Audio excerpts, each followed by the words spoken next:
my heartfelt apologies from the bottom. Don't do this. I was very well prepared to, start the session with you, but then this faulty internet connection, which was unstable, I had to change the building, and then I got so late. So I'm really sorry with apology. My regrets, my dear participants. Allow me to speak to you today as direct on academic leadership.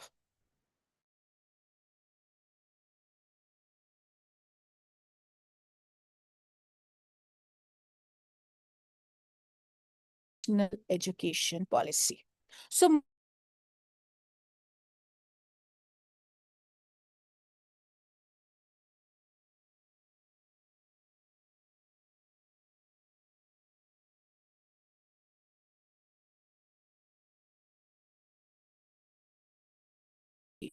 institutions.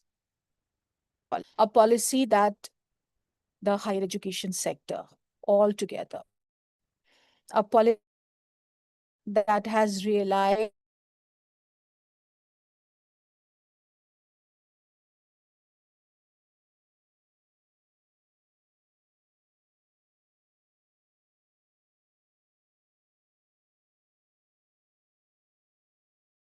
so this is a policy that has realized and recognized the growing challenges of higher education. Now, if I ask you, my dear participants, two questions. One is that you are all teachers observing the sector for some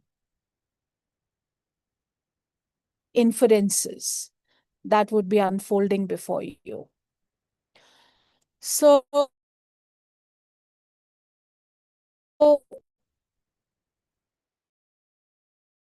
let me throw this question to the group.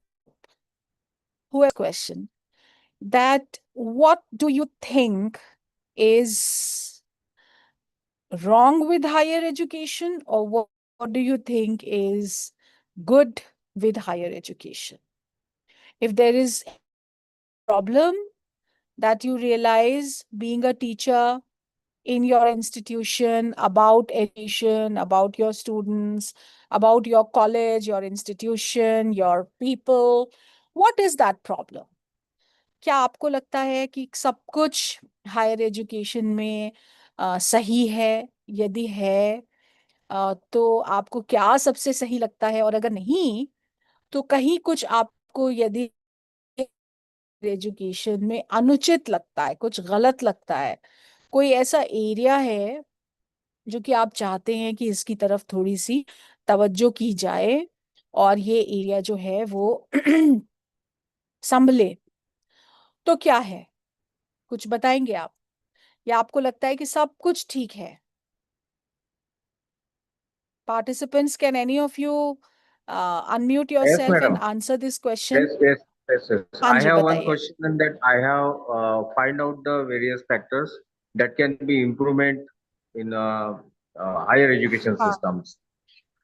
Today we are facing the problem that or ever before that we are in a student life. There is a transformation of knowledge between the teacher and the student in a classroom. But nowadays, this cannot be happened. There is not a various kind of the interactive sessions between the Mm-hmm. students and the teachers. So knowledge Mm-hmm. transformation is being lagging nowadays in a higher education. Okay. That is one of the reasons Okay. that I Okay. have So you think faced the problems.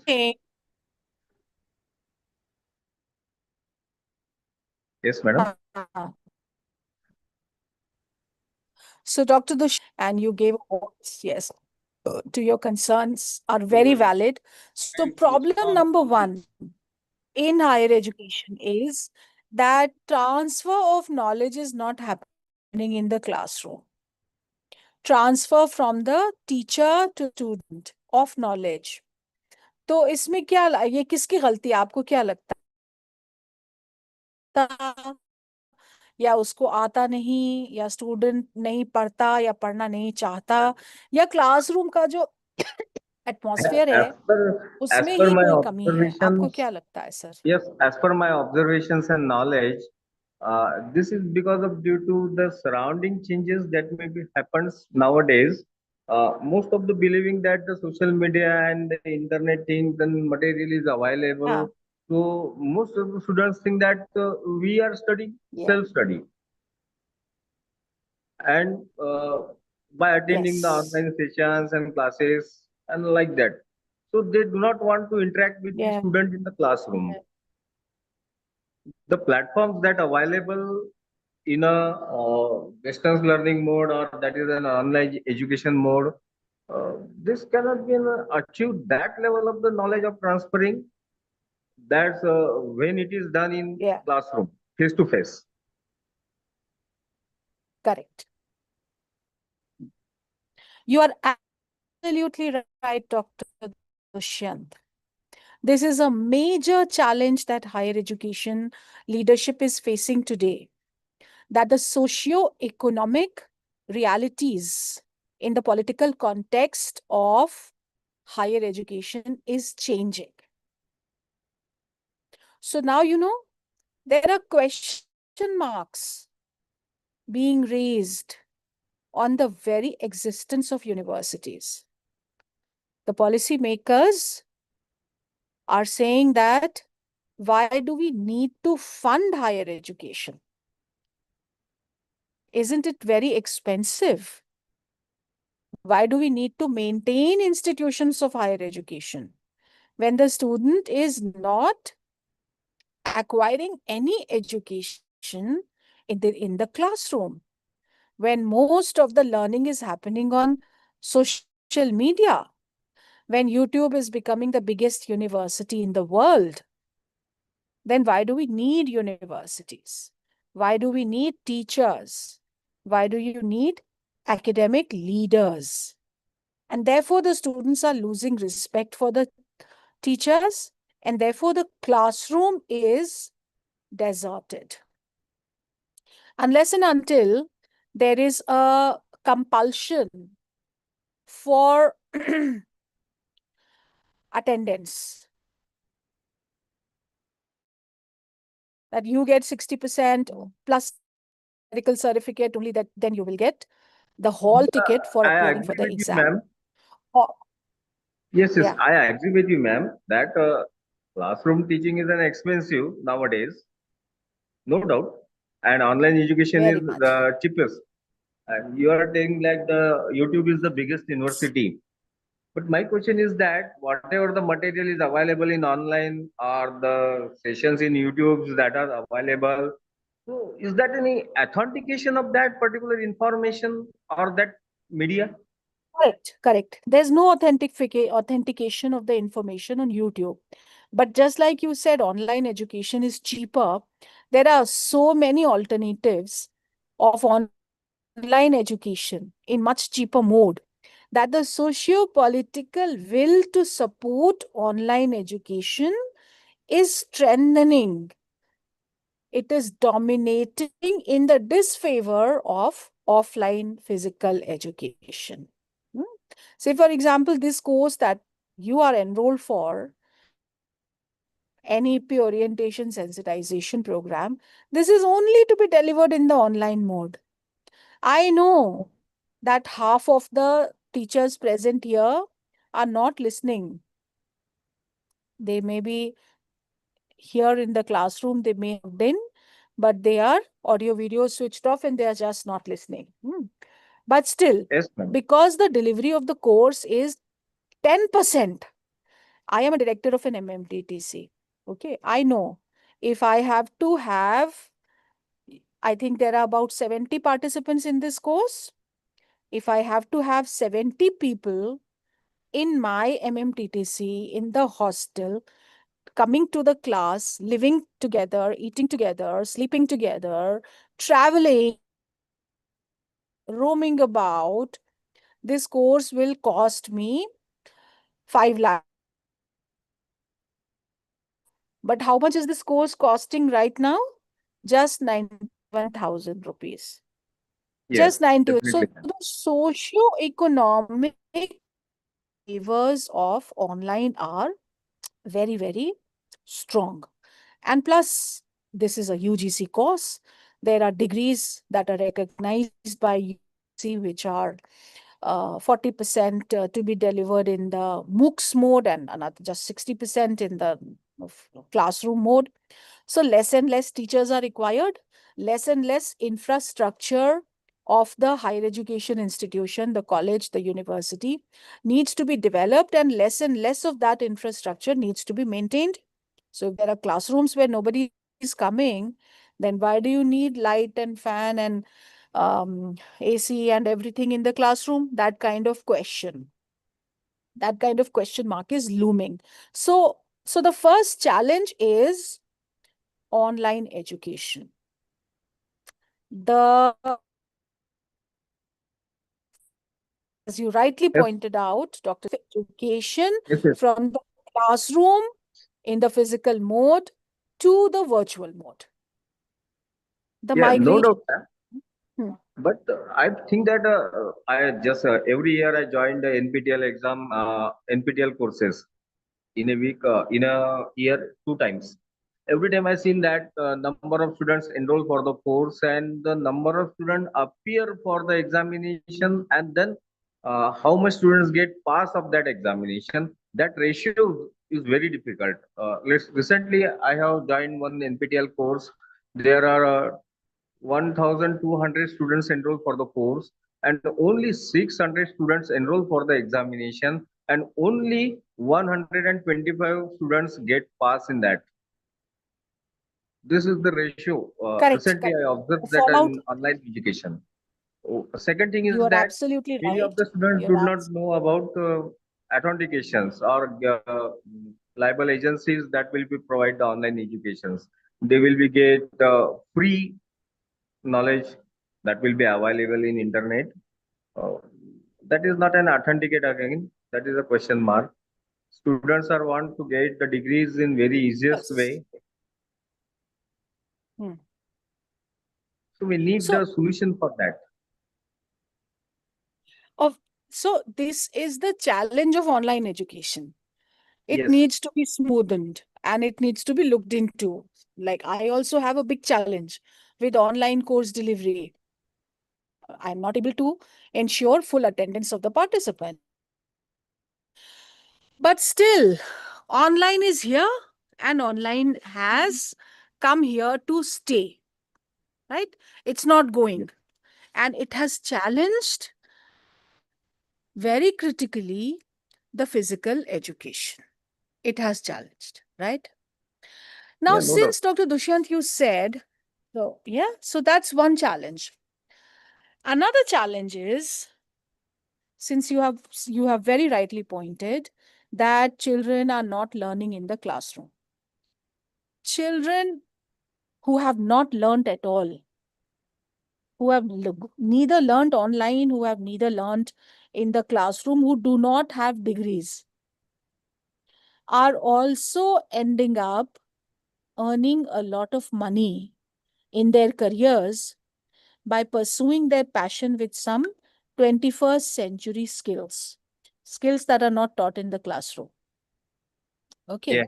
On the contrary, on the contrary, there is a lot that our students are being taught in the classroom, but it is of no use at all in the industry or in the job market or in the professions they practice. They hardly use the skill, the knowledge that we teach them, that they are taught in a proper degree course in the job market, in the industry. That is called industry academia divide. Okay? Yes, ma'am. Industry academia divide. Isn't it? Don't Yes, you yes. agree? Yeah, I got it. Many people who are earning a lot of money, Bill Gates is a school dropout, Yes, ma'am. hmm, without any degrees. Uh, he became the richest man of the world without any degrees. And many other degree holders from very prestigious institutions are working for him. They are working under him. They are taking orders from him. Right? Yeah, no doubt. No doubt, no doubt. But Bill Gates not deliver or invented any kind of the microprocessor which is applicable in AI system.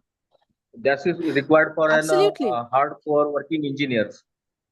He is doing only management, Absolutely. and most of the countries, whatever the power in hand, those people are not being educated or well educated. Right way. If you look at that, our finance minister, Dr. Manmohan Singh, is an Oxford University people. Yeah, So education, money and education, that totally two different ways. exactly. Or those people who are hiring or gaining lot many money, they are not required any kind of the Mhm. education. But those people Mm, who are having the knowledge can do the inventions and technology. This is the difference. exactly. Absolutely. So, have you seen the movie, Professor Dushyant, the movie Three Idiots? Yeah, definitely, ma'am. Hmm? Yes, So that definitely. movie is a wonderful case study. That movie is a wonderful case study for Indian higher education, along with No, another wonderful case study that I've discussed with you here, which is the case study of S. Ramanujan, the yes. genius mathematician. I will discuss that case study later. So let me So, discuss case study with you here. Three Idiots, a role that was played by Amir Khan, is that of a innovative engineer, hmm, genius. He tops the class because he says, I love mathematics and I love engineering. I'm not afraid of it. On the contrary, his antithesis is a boy named Chatur, yes, right? 10 years after they completed the degrees, what happens is that Rancho is practicing his profession with passion, but neither he himself nor his students are able to monetize the fruits of his research. So that's one of the biggest challenges of higher education with us today. A, we are not able to produce innovators. B, our innovators are not able to monetize the fruitful outcomes of their research. On the other hand, Chatur, again, I will say not a bad student, hmm, just a wrongly guided person, right? Not a yes, genius like Rancho, but he ends up making millions from a multinational in the United States, and he cannot become an innovator. He's a yes, second hander. yes, He definitely. comes behind Rancho for I innovations. agree with you. I agree And with you. Rancho was the topper. Thank you, Dr. Dushyant. Thank you. So Rancho was the topper and Chatur was the second position holder. There may not have been much of a difference between their marks, but look at the trajectory of their lives. They both begin from here. One goes this way, contributing immensely to creation of knowledge and collation and dissemination of knowledge. Rancho. Yes, Another becoming a part of an industry that monetizes the fruits of innovation, but it is not able to innovate himself. yes, ma'am. Chatur, right? Yes, ma'am. Yes, So ma'am. another big challenge before our higher education institutions, that to see, the primary challenge, of course, is quality. We are a big sector. We have a huge gross enrollment ratio. We are growing by leaps and bounds in number of universities and number of colleges. And by now, our modern higher education sector is about more than 150 years old. So all these good things are there with us. But the irony is that there are only a handful of, let's say, there are only 50 institutions in the country out of the 1150 universities and out of the hundreds of other standalone institutions. There are just about 50 which can compete to be in the top 200 of the world. So they can be called as islands of excellence in a sea of mediocrity. Like Shashi Tharoor had once said, that in our higher education sector, there are islands of excellence like IITs and like IIMs and ICERs and NITs and some centrally funded universities. They are islands of excellence. But where are we existing? We are existing in a sea of mediocrity. So that is the biggest challenge. Quality is our biggest challenge. We don't have any university so far. A big country like India, a country with such a huge demographic dividend, a country that has produced Nobel Prize winners, but a country that has not been able to produce a single institution which can harbor a Nobel Prize winner. Right? Are you getting me? Yes, ma'am. So that way, yeah, Yes, ma'am. that way, quality is our major problem. We lack quality. Hmm. But even where we do not lack quality, in the IITs, we do not lack qualities. There is excellence of higher education in the IITs. There is innovation. There is high standards of academics and research in the IITs. But this trajectory and the dichotomy between the two pass outs of the IITs, Rancho and Chatur. One is able to earn a lot of money, but he remains a second hander. One is innovating to the best and working for the community to the best, but is not able to monetize the outcome of his research. Hmm? So, Yes, ma'am. since we were just talking about Bill Gates, and you raised a very valid point, Dr. Dushyant, that Bill Gates is just managing people and he is just creating that corporate organization in which the innovators, the engineers, the software professionals are doing all the innovation and taking his company forward. This is called, for Indians, this is called the CEO syndrome. CEO syndrome. So, if you look at a lot of multinationals in the US, they are headed by Indians. We Yes. all know about Satya Nadella. Yeah. Yeah. We all know about Sundar Pichai. Look at Google, look at Microsoft, look at PepsiCo. We all know about Indira Nui. There was Ankur Agarwal at Twitter once.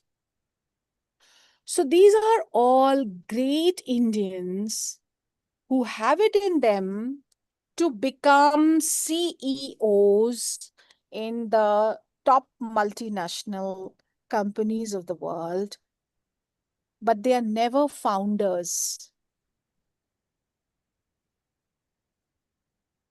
They are never founders of the top multinational companies of the world. What was Steve Jobs? A maverick Assistant white, professor. hmm, a maverick white American, a commoner but became the founder of a huge multinational. That's the CEO syndrome. In the Silicon Valley, it's called the CEO syndrome. Indians are very good workers. Indians are very good at taking orders and working for somebody else, but they're not good at creating those places by their entrepreneurship skills, which they can head and be remembered as founders and be able to innovate for the world to follow them. And Sundar Pichai, Satya Nadella, they are all first generation Americans. They have all obtained some of their school, most of their school education and some of their, basic higher education from Indian institutions. From Indian institutions. So they go ahead doing very well in their careers. These are dream careers for Indians, but they are not able to become founders. They are not able to become path breakers.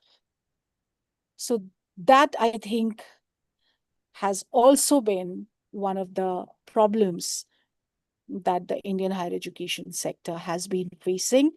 And rooted in that, this is where we are, that we are facing problems of the classroom becoming obsolete and the classroom becoming re-envisioned in the 21st century, ICT, digital age, digitalization, etc., etc.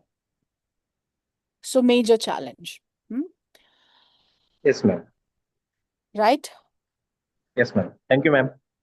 You're most welcome. Thank you so much. So is there anyone else who would like to say something about the major challenges that the higher education sector, according to you, is facing? Any other participant who would like to participate in the discussion? Good afternoon, ma'am. Yes, good afternoon, madam. Sir, ma'am, my question is that when we are doing in the higher education, we are basically providing. At that time, there is a lack of interaction is basically happen in between the teacher and the student, because in the junior and in the college level, in the secondary, there is a interaction is properly happen. Sometimes the students are strictly, the faculties are strict with that. But in the higher education, we cannot be strict with the student. So how can we do the interaction with the student and know how he has basically learned that topic or how. Hmm. Hmm. Very good question, Dr. Sujal Jaiswal. Very good question. So the next challenge in higher education is funding. Our institutions are ill-funded, understaffed. Do you agree with me or not? Yes, हमारे ma'am. पास है ना पैसे नहीं है अपने institutions को चलाने के लिए और हमारे Yes, ma'am. पास लोगों की कमी है. What is the teacher-student ratio of a normal undergraduate class of a mainstream subject uh, in a college? What is the mainstream? What is the average teacher-student ratio? 1:100 comfortably. Yeah, ma'am. है ना? 1:100 comfortably. How can there be interaction? How can there be mentorship? How will there be enough time to counsel the student? Enough time for the teacher to become a counselor? How can there ever be that kind of a gurukul, guru shishya relationship between the teacher and the student? Is it possible? Not at all. You go to your class, there are 100 Yes, seats. ma'am. It is sometime, but no. Hmm.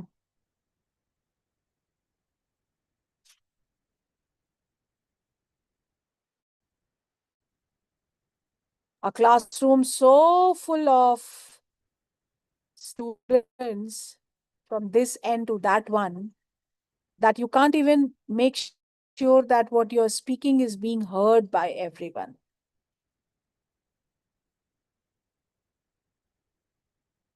That's happening in the classroom in a higher education institution.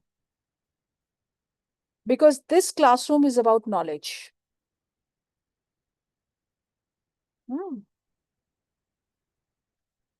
But what's happening in a classroom of a coaching center? Which is about job, which is about success, which is about competing. What's happening there?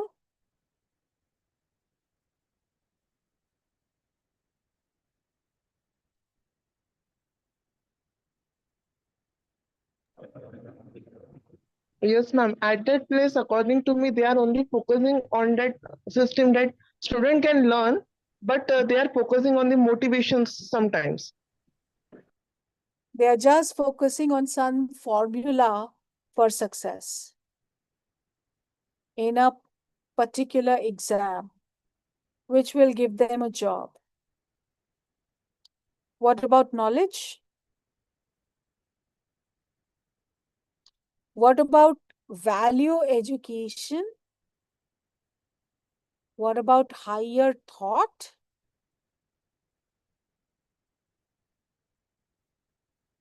None of that is happening in a coaching center, yet coaching centers' classrooms are full of 500 students. Yeah, ma'am. They are taking classes in auditoriums. They put several screens from here to there.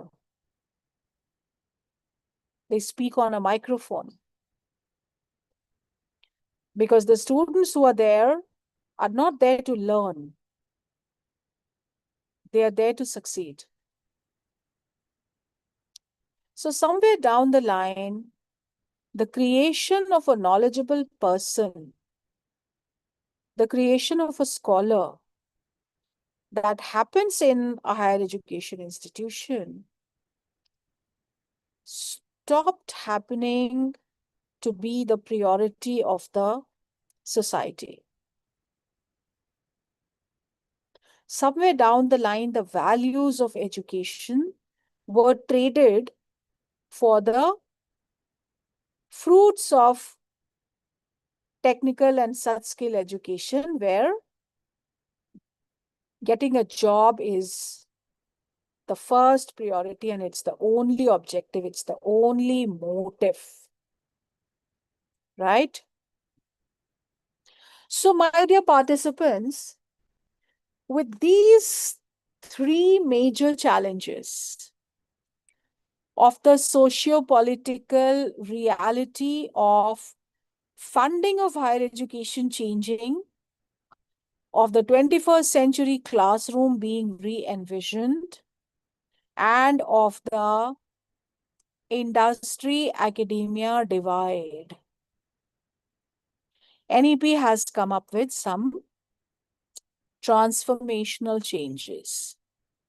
Now, these are called transformational changes because with them, there will be a complete overhaul of the institution, of the sector, and of the governance and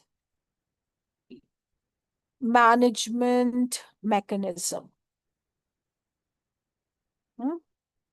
So the answer to a particular type of education in which the student is not interested and he doesn't even come to the classroom, answer to that is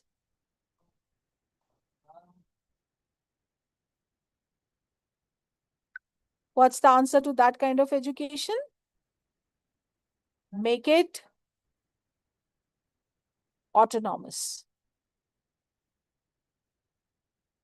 Make it self-sustainable.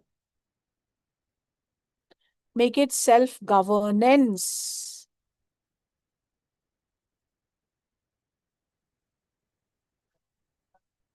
All right. That is the biggest change that the new education policy is going to bring in terms of higher education, leadership, and management, because the policy has been feeling that there is suboptimal leadership in the higher education sector so far, that is responsible for many flaws that have prospered in the entire sector. Suboptimal leadership.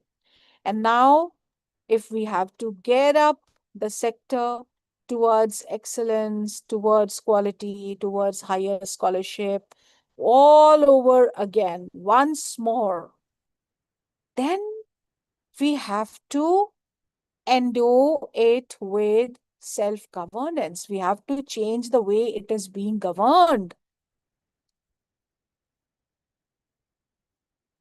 We have to change the way it is being governed, because how it is governed will decide whether there will be quality or not, whether there will be value education or not, whether there will be innovation, outcome, a good outcome at the end of it or not.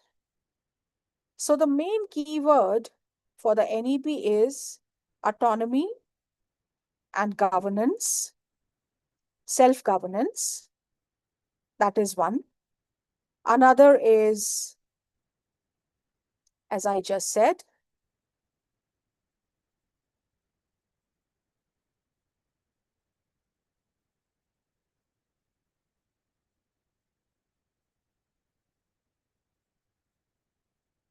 the idea of making higher education self-sustainable.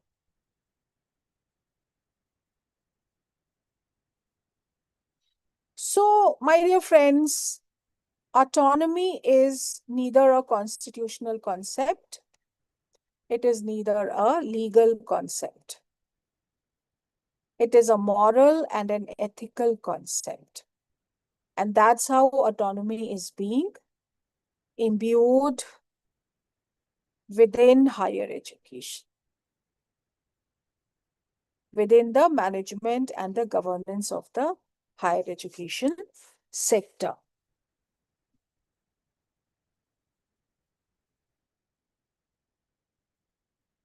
Outcome-based education is another.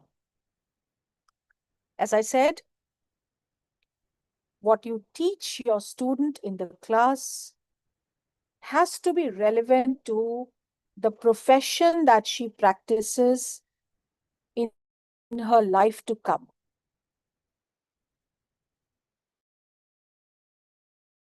Impart with the student during the time she spends with you learning should be the skills that she will require to make a good life for herself. That is called outcome-based learning. What will be the outcome of the degree program? The outcome will be that there will be no industry-academia divide.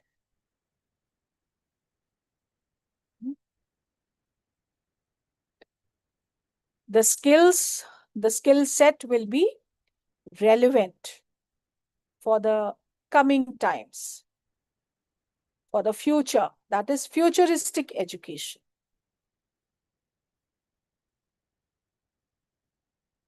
Digitalization is another that we just discussed. I discussed it with Dr. Dushyant. The 21st century classroom is being re-envisioned. So the leader at the helm of the affairs in higher education, the academic leader, has to be the digital leader too. Has to be the e-leader too.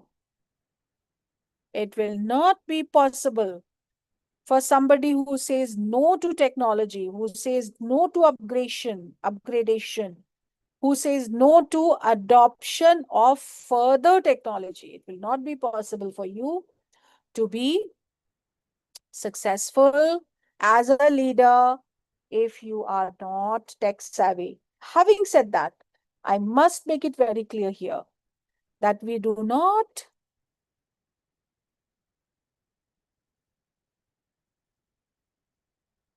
want every leader to be a computer engineer. I'm not saying every leader should be a computer engineer. I'm not saying that every leader should be a computer software professional. It's about the attitude of the leader. The attitude should be that of open-mindedness towards technology, large-hearted adaptation of technology. That should be the attitude.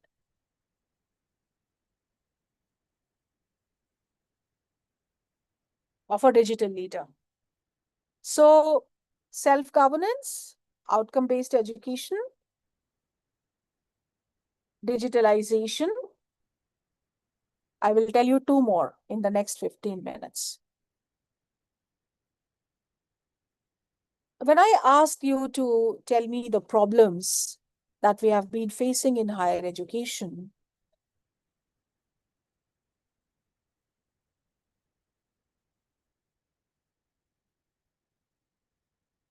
I wanted one of you to also say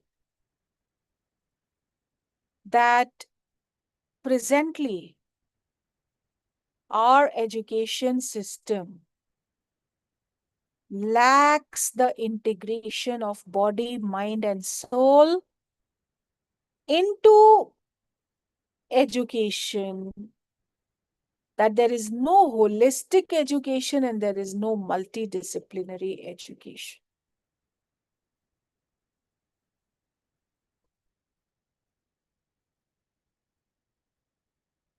We are producing professionals, high-sounding professionals with degrees, big degrees, but they are only equipped to the know-how of their profession. They are not empowered with the skill or the decision-making for practicing their profession with ethics and with morality. We are making very skilled doctors. We are making very skilled engineers. But what are we doing? Are we also making them good citizens of the society?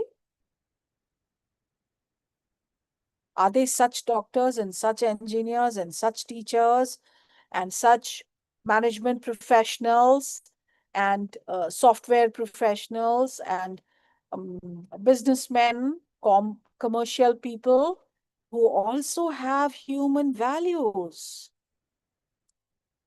who can make a sacrifice for the larger public good, who have it in them to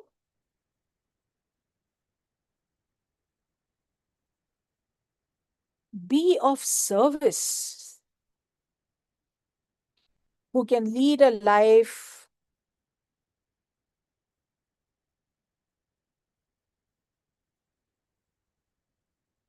of values, ethics, and morals, who know what is truthfulness, who know what is integrity, who know what is sacrifice, who will be able to make a sacrifice for the environment, who will be able to make a sacrifice for health, who will be able to make a sacrifice for the progress of the women and the underprivileged and the marginalized sections of the society. Is our education system making such professionals? Or they are just teaching them some courses to become MBAs and MCAs and BCAs and MBBS and MTech? Are we just doing that? If yes, then is this the right thing to do?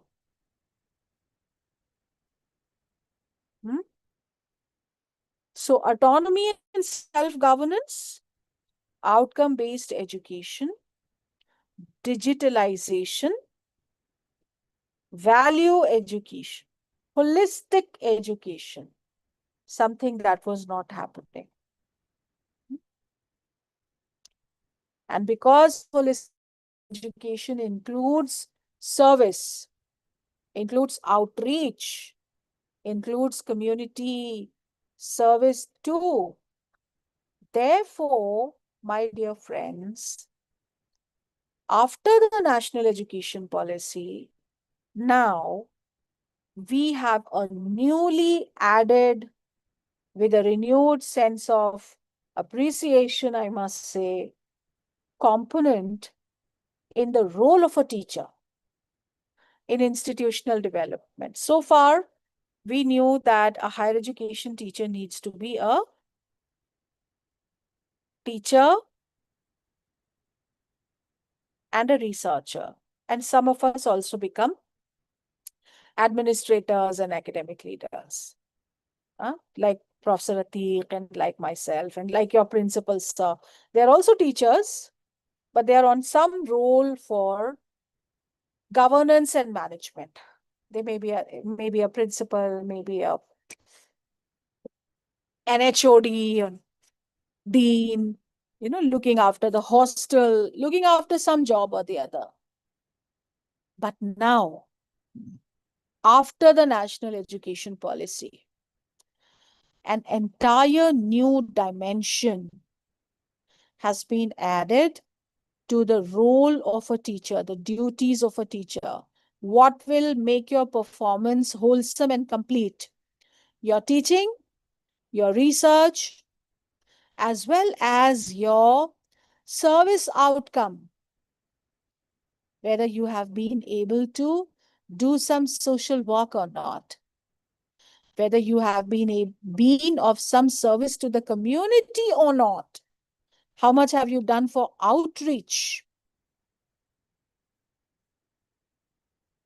Okay?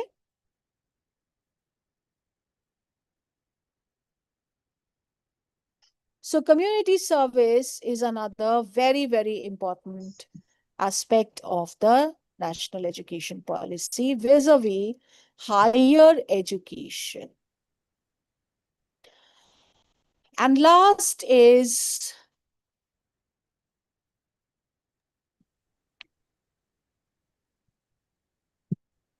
when we were talking about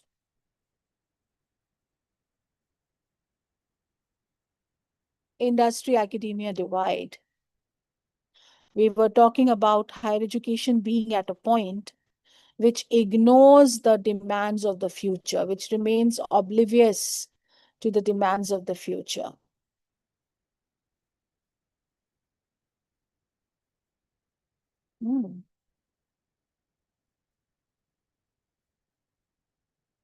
But in retrospect, the kind of higher education we have been delivering has also been oblivious to the past of the student,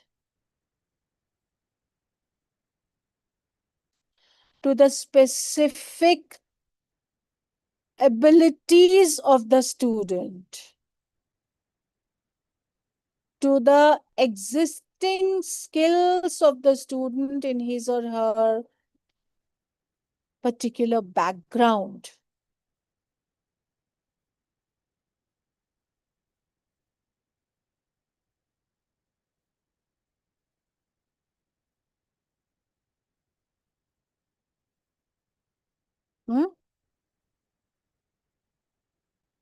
Everybody who joins biology will study botany, physics, botany, chemistry, zoology, maybe some geography. That's all.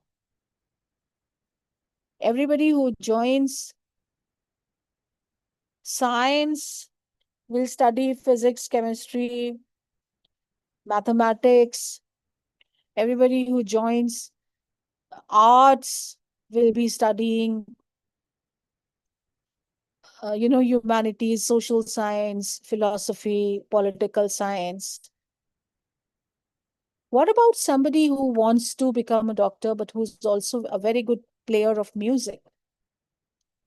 Haven't there been people in this world who have been polyglots, who have been, multitaskers, who have had so many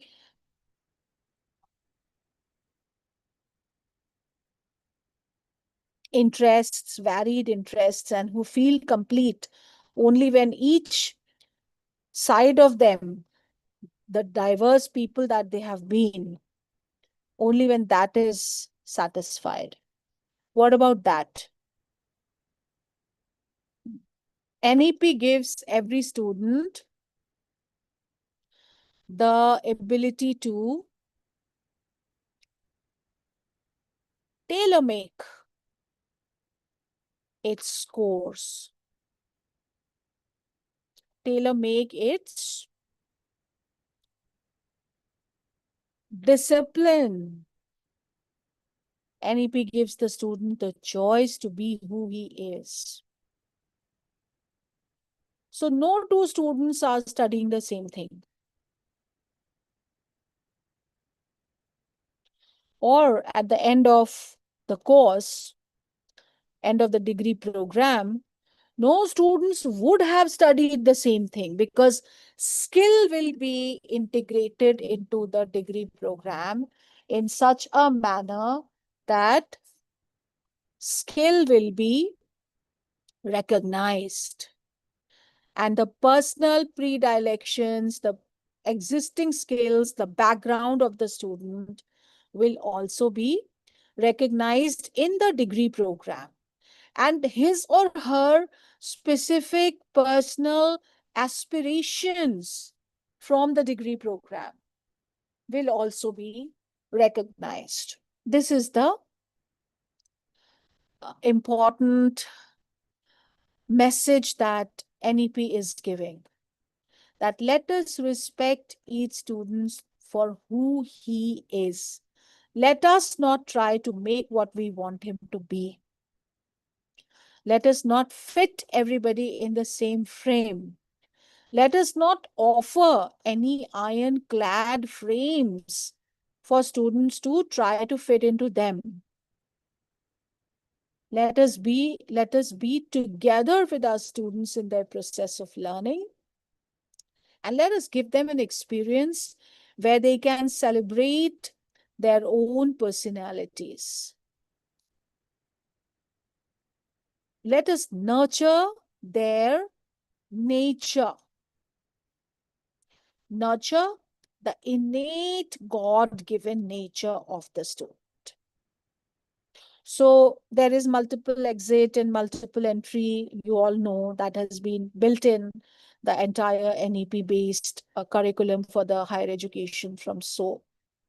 With effect NEP, some of you must be practicing it also in the 4-year undergraduate program. Now these students are also making use of the multiple exit, multiple entry, because now we are giving them a much wider choice.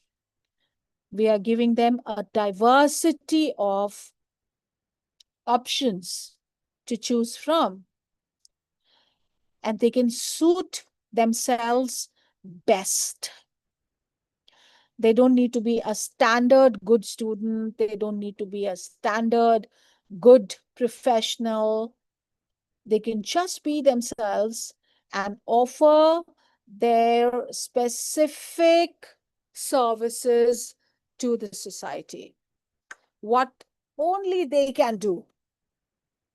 And we will not produce thousands of graduates with the same degree standing in lines for sarkari nokri. What a beautiful thing in our country, this particular attraction called sarkari nokri. So we really don't want that to happen.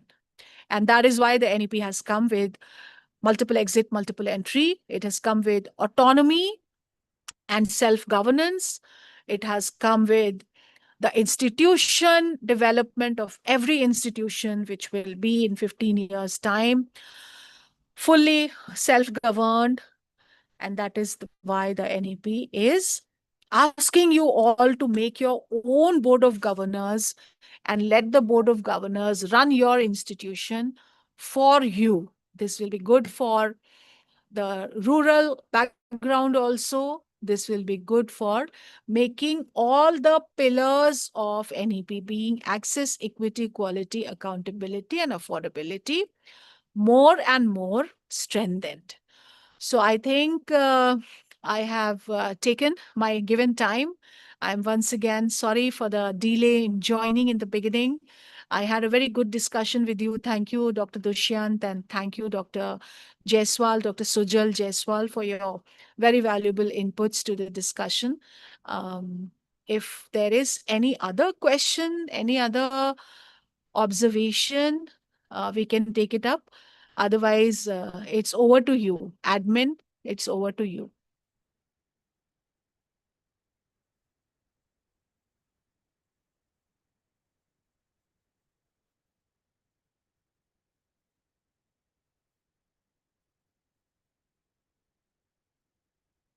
So, because I think the other resource person, probably Professor Venkata Apparao Boyapati, Adab, sir. Hmm. Probably you are here to take the next session. Mm. Probably you are here to take the next session. Yeah, I have joined. Yes, yes. So I think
Hello,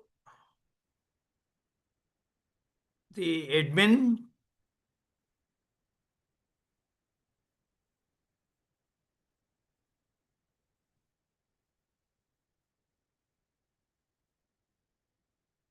Professor Muhammad Atiq.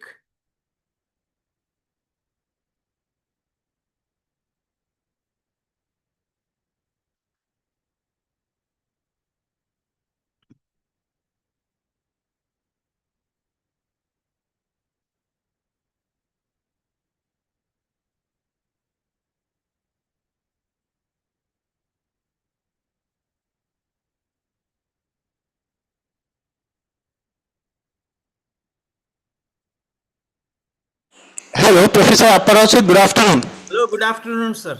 Sir, sorry for little bit late due to some administrative meeting. Sir, can we start if you could permit? We'll Yeah. start. So, friends, good afternoon, one and all, once again. As I have earlier told you, the today's session have been split into the two different parts. The first part we have already completed, and now we are moving towards the different part, another part of the today's session. That is very much important. The concept behind this national education policy and one of the major objectives that has been targeted that we have to achieve the GER, gross enrollment ratio, up to the 50% by 2035. Therefore, the inclusive education, that is a foremost pillar of this national education policy, is very much important. And therefore, UGC has inculcated this theme, that is the student diversity in the inclusive education in our this flagship program. Friends, you know that the India has very much vast background and various different cultures are there, and whatever maybe the students are coming in the higher education, they are from the various diverse background. So this concept is very much important while we are discussing on today's. So today, Professor Bhavi Apparao sir will enlighten us on this very much important concept. So first of all, I extend my warm welcome to Professor Bhavi Apparao sir. To this flagship program and particular to this session. Friends, Professor Apparao sir is former senior professor at the National Institute of Technology, Warangal. Being the teacher, he has played a various and different roles in the different capacities with been academics, then faculty, then head of the department, convener, coordinators, and he has continuously engaged himself in this field of faculty development, and sir has delivered more than 4,500 lectures in the different FDPs, faculty development programs, teachers training program, not only in our university but also across university in India and abroad also. He is associated with the various meritorious projects that has been launched by the various institution and the government of India. Most important thing is that he has his own YouTube channel, and sir is continuously publishing the most important video that has been related to the teaching, learning, research and the curriculum development particularly.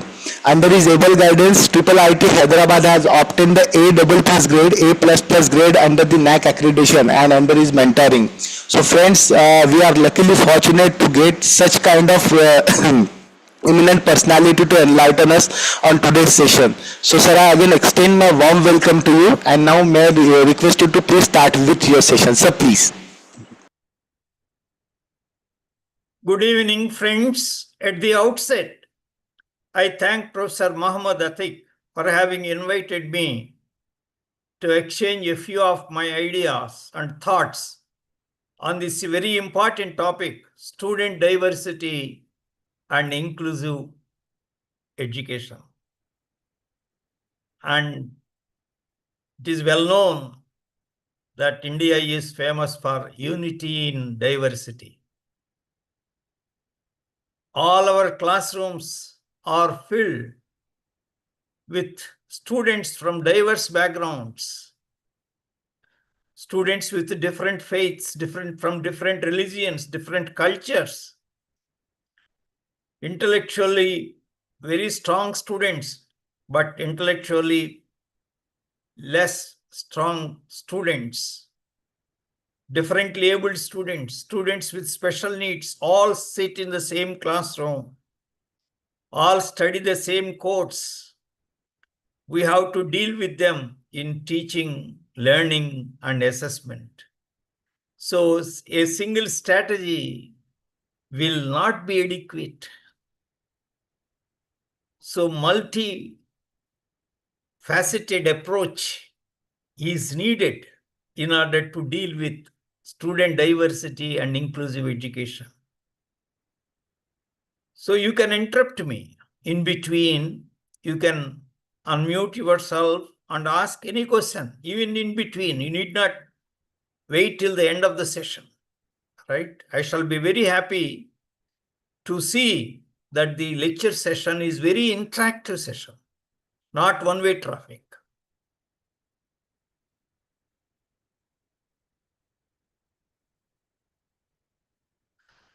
So we are in the new paradigm of higher education, that is student-centric paradigm. When you were the students, when I was the student, all of us were in teacher-centric paradigm. Teacher was an authority, knowing everything. He used to deliver lectures, and we are passive listeners. Very rarely there may be question answer session. And teacher does not know the names of all the students, right? But today, we are implementing outcome-based education. All the colleges and universities are implementing outcome-based education. Outcome-based education demands student-centric education, student-centric paradigm of higher education.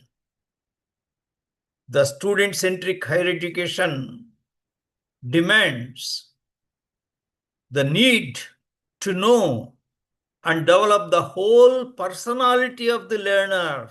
Note this point, sir. To know and develop the whole personality of the learner, whole personality. Not only learning the particular subject, his emotions, his values, his activities, all are included in the personality, right? That is important. It is not giving a lecture and leave the hall. You have to organize so many learning experiences inside the classroom and outside the classroom. And the curriculum should include so many aspects, not only the courses. It should include several other programs organized by the students, student seminars, cultural festivals organized by students, Technofest organized by the students, community service organized by the students, active involvement of the students in games and sports. All these are important, sir. Only then the students' total personality will be developing. By the time they graduated, they will have developed so many graduate attributes. All of you know this. They must develop the graduate attributes like critical thinking, problem solving, communication skills, research related skills, professional ethics and awareness, digital literacy, multicultural competence, collaboration and teamwork, self-learning and lifelong learning. All these are the graduate attributes. The whole personality of the learner means they must have achieved all these graduate attributes, what I mentioned. All these graduate attributes cannot be achieved by simply giving a lecture and leaving the hall. As I mentioned just a while ago, we have to organize so many learning experiences in which the student is active participant.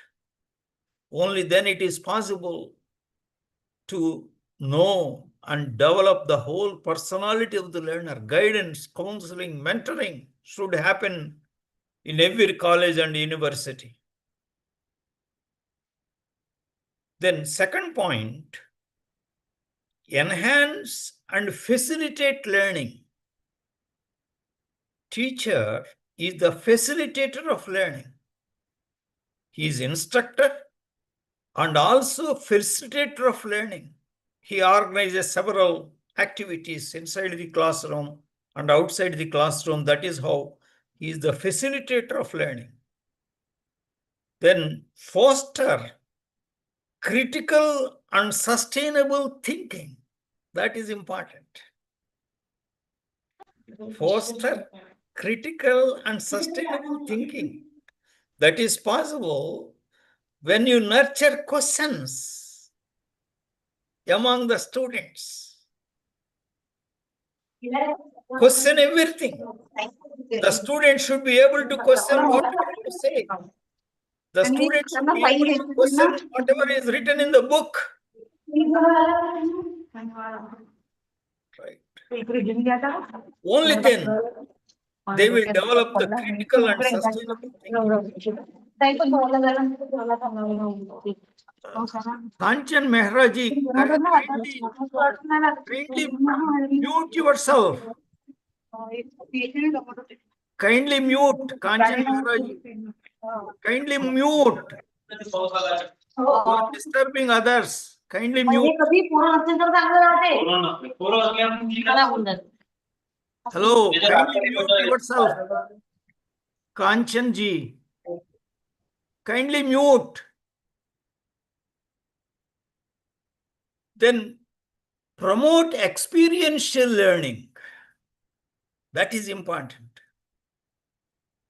Students should have so many experiences by carrying mini projects, major projects, various other activities, and reflect upon those experiences. So that is what is called experiential learning. Very important. Only through experiential learning, learning by doing and reflecting upon what he has done, thinking about what has he done, the students will be able to develop the total personality. Then emphasize learning through active participation. In a class of 60 minutes, you may explain the concepts and applications by interaction there, then also for about 40 minutes. The remaining 20 minutes, the activity by the students.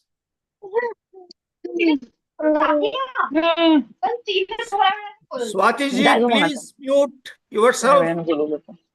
Please mute Swati ji. I'm sorry. Please mute. Promote collaboration and teamwork. That is also very, very important. Collaborative projects, group projects. Swati ji, please mute yourself. Please mute yourself, Swati ji. I'm sorry, you are disturbing us. Please mute yourself. Admin must take care of all these things. There should not be any disturbance like this.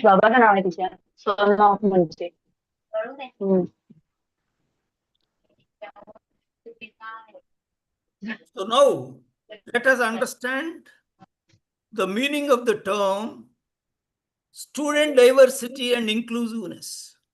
Students are different. Hello, Mrs. Swati ji, please mute yourself. Please mute yourself.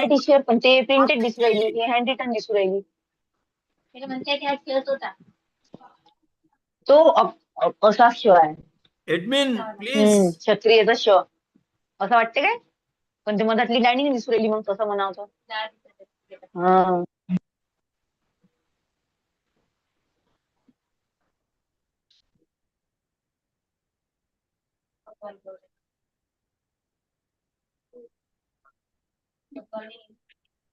त्या टिशीवरच तर काढायचा आहे, कोतवाल नाही ना तिथं. अब कटवलं का तू ना?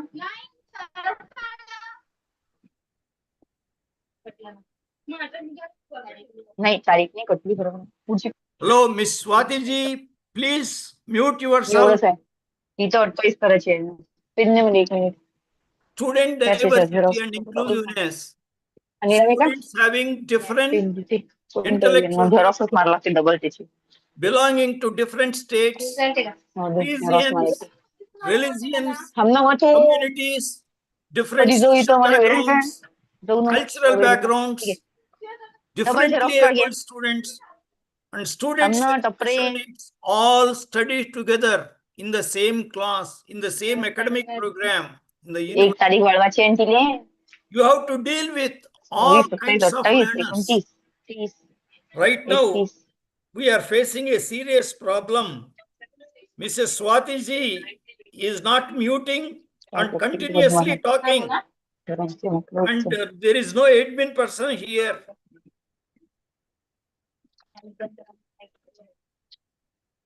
Sir, there must be one admin here to control. People are talking and they are not muting. They are not without muting. They are going on talking and disturbing. Yeah, yeah, right, right.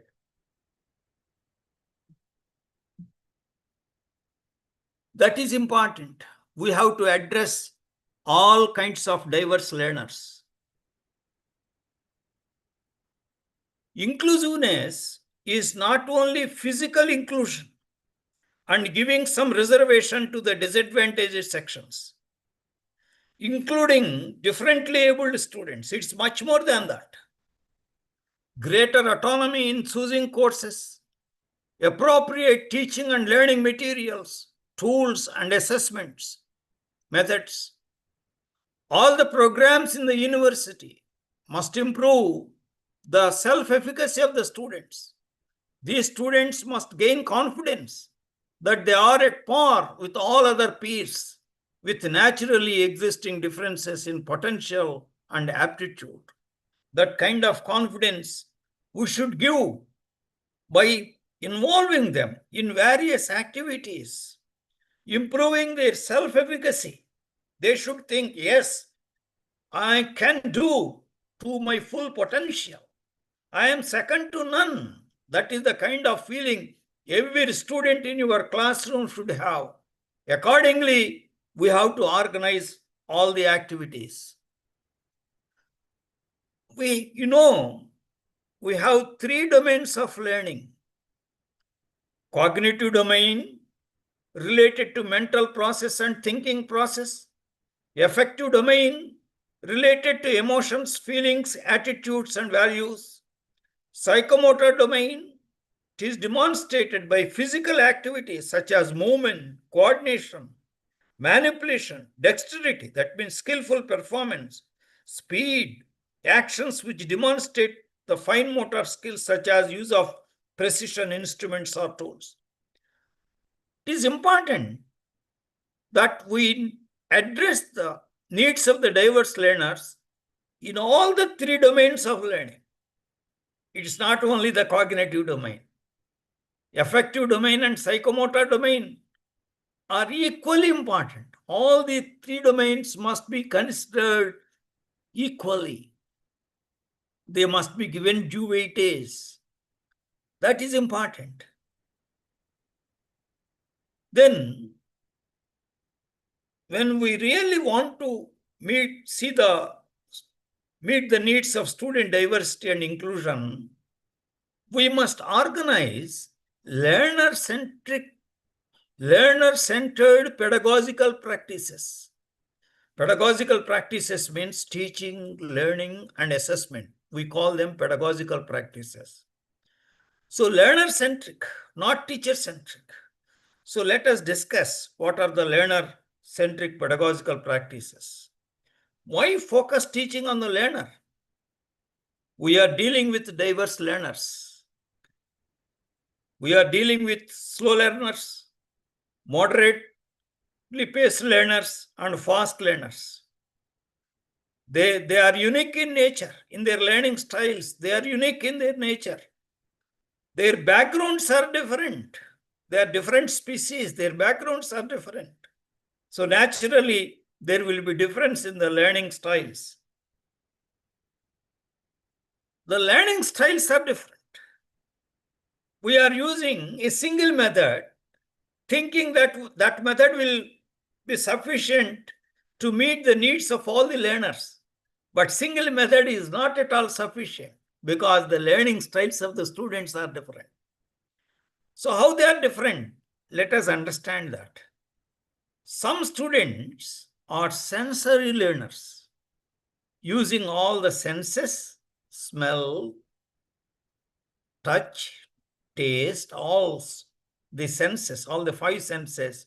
Based on the senses, they will learn. But a few students in your classrooms are intuitive learners. Even beyond senses, beyond the use of senses, they will be able to learn. A few students are there in your classrooms, intuitive learners. Then some students learn better when you use visual aids. Some students learn quite well even by listening to your lectures. Some students learn better when they are given physical activities, kinesthetic learners. That means physical activities. You may have observed some are good in theory courses, but some other students are excel in laboratory courses and field work. Kinesthetic learners, physical activities. And some students learn better by inductive method. Inductive method means in teaching method, inductive method and deductive method, 2 kinds of methods are there in teaching. Inductive method is learner-centric method. That means you give several examples from students' experiences,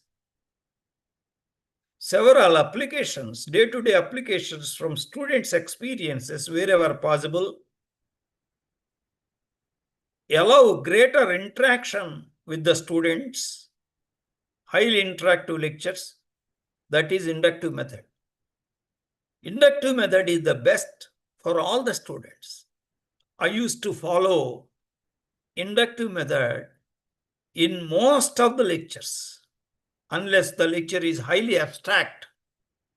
Only then I used to use the deductive method. Deductive method means the teacher goes on explaining the lecture, explain the concept.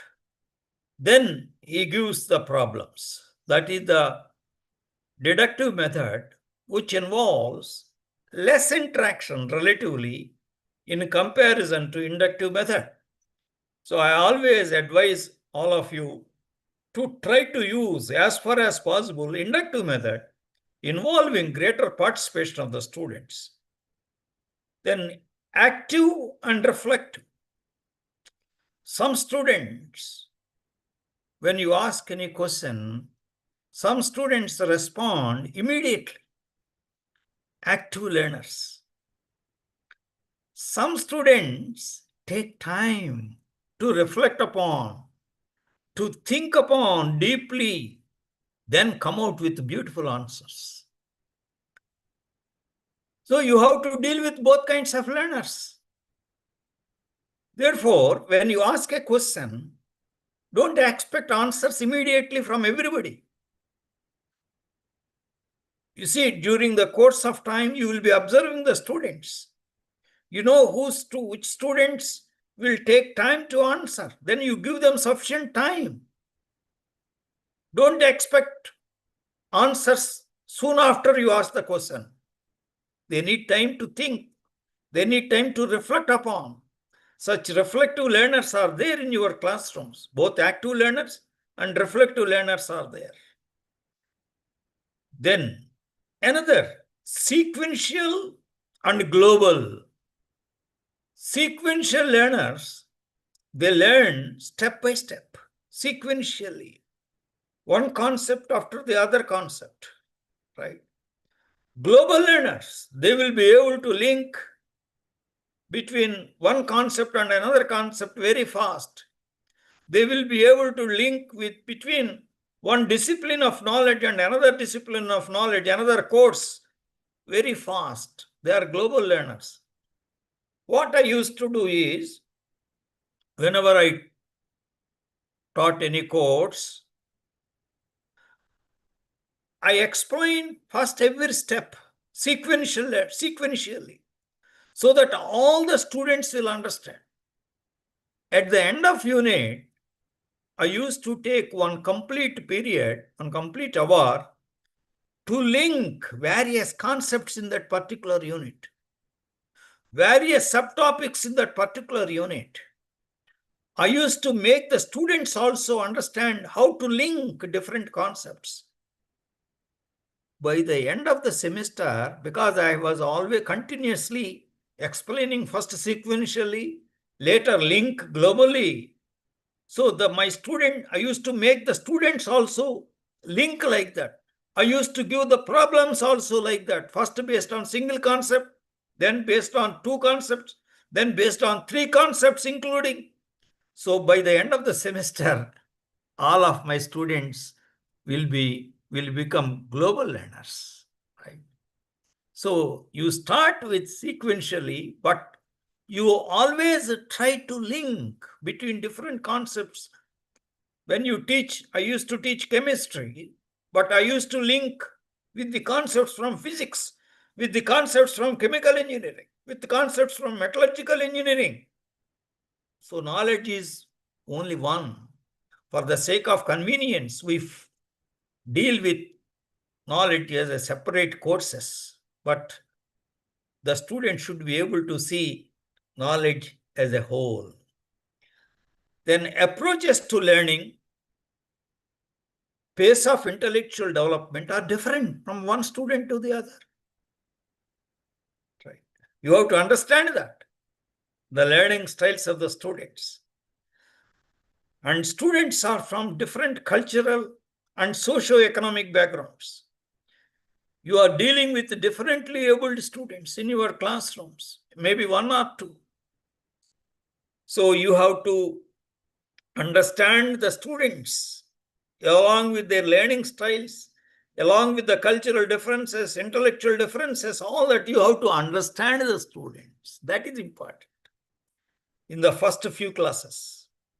And understanding the student should continue throughout the semester. You understand the students, you understand how they learn. Accordingly, you reorient yourselves. You reorient your teaching, learning, and assessment strategies on a continuous basis. You may go to the class with a plan, but inside the class, based on the feedback, you may have to switch over from one method to another teaching method. That should happen. The classroom is dynamic in nature, right? The students, you and students are learning together. That is the kind of picture you have to give to the students, right? Now, please reflect upon this quotation. All of you, it is open for reflections. Learn from the learner.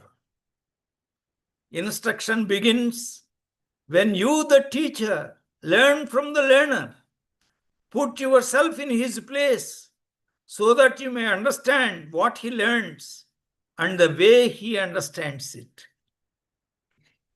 This is a quotation by Kierkegaard way back in 19th century. But please, first of all, please give your reflection. Any participant can give his or her reflection based on the experience, based on the teaching experience. What do you understand by this statement?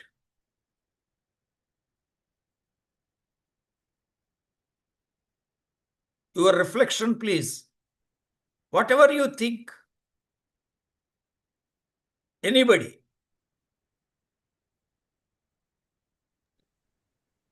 Sir, according to me, if a teacher is a student, teacher is always being a student, because if he or she does not learn the properly, then he cannot expect from the student that the students are basically learning. So Yeah. according to me, a teacher should always be a learner first than be a teacher. Yeah, right. Excellent. Excellent reflection. I appreciate very much your reflection. Teacher must be a continuous learner. It is one of the attributes of a teacher, continuous learner. Unless he is a continuous learner, he cannot teach. A very good reflection from Sujal Jaiswalji. I have great appreciation for that reflection. Any other reflections?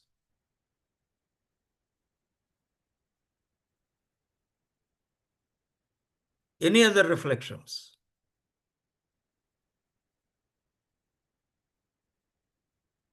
Hello, sir. Yes, Pragati ji. Uh, Yeah, yes, sir. Sir, good afternoon, sir. very good First, I afternoon. think first you have to uh, think like a student. What is the Yeah. requirement of student? And Mm. then only you can accordingly deliver the whatever content we have. I Mm. think so. Yeah, right. You are quite correct. You have to understand the student first, how he Yes, sir. learns. And accordingly, we have to reorient, we have to modify our teaching learning strategies, everything according to our observation of the students. Right, you are quite Yes, correct. sir. Yeah, I appreciate Pragati ji for her reflection. So now there are any other reflections, you are welcome. Actually, I started teaching in January 1978, more than 47 years ago. Then I thought during the first week as a young teacher, whom do I emulate among my teachers? I had very good teachers in Benares in the university in my MSc program. Whom do I emulate? So after a month, I thought, it is not that I emulate my teacher.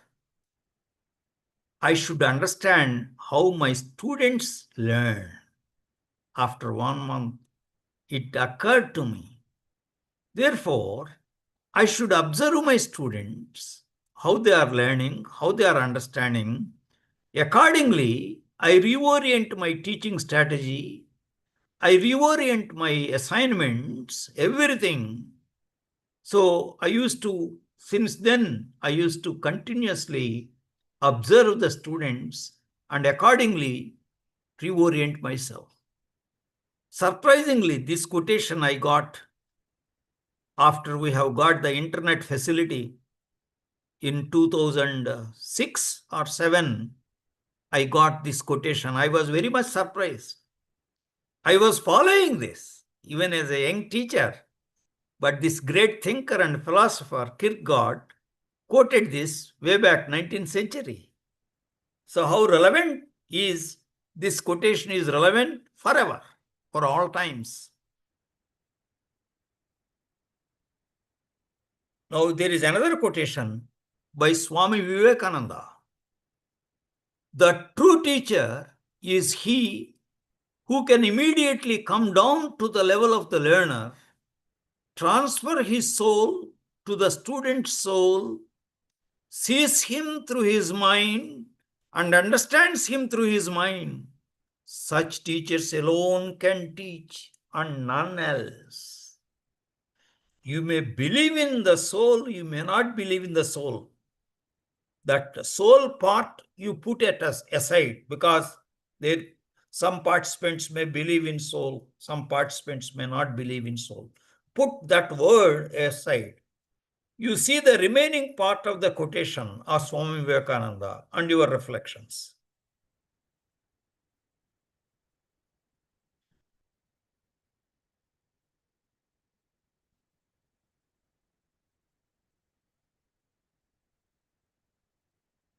Any reflections?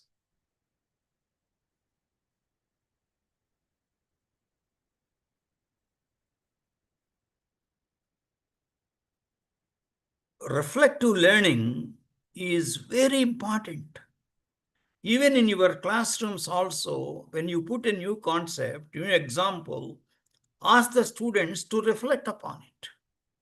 So when they think deeply, they will have deep insight into the subject. Reflective learning is one of the best active learning strategies.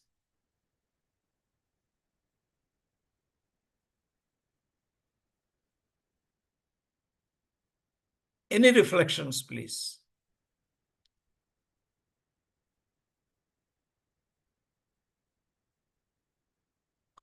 Who can immediately come down to the level of the learner? Very important, sir. Your knowledge may be very high.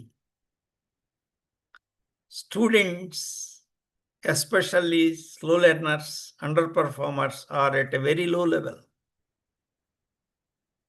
If you speak as an authority at that knowledge, so your students will not be able to travel with you in the learning journey. You are on the top and they are on the ground.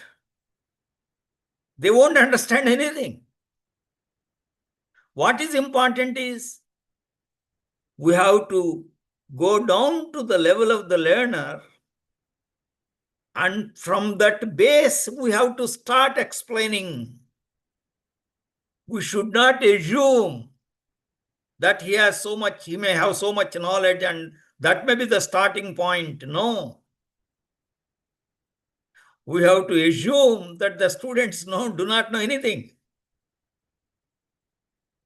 In the first 1 or 2 classes, when you start a particular unit, you have to review starting from the fundamentals and then take the students along with you. Right? Again, understands him through his mind, through the student's mind.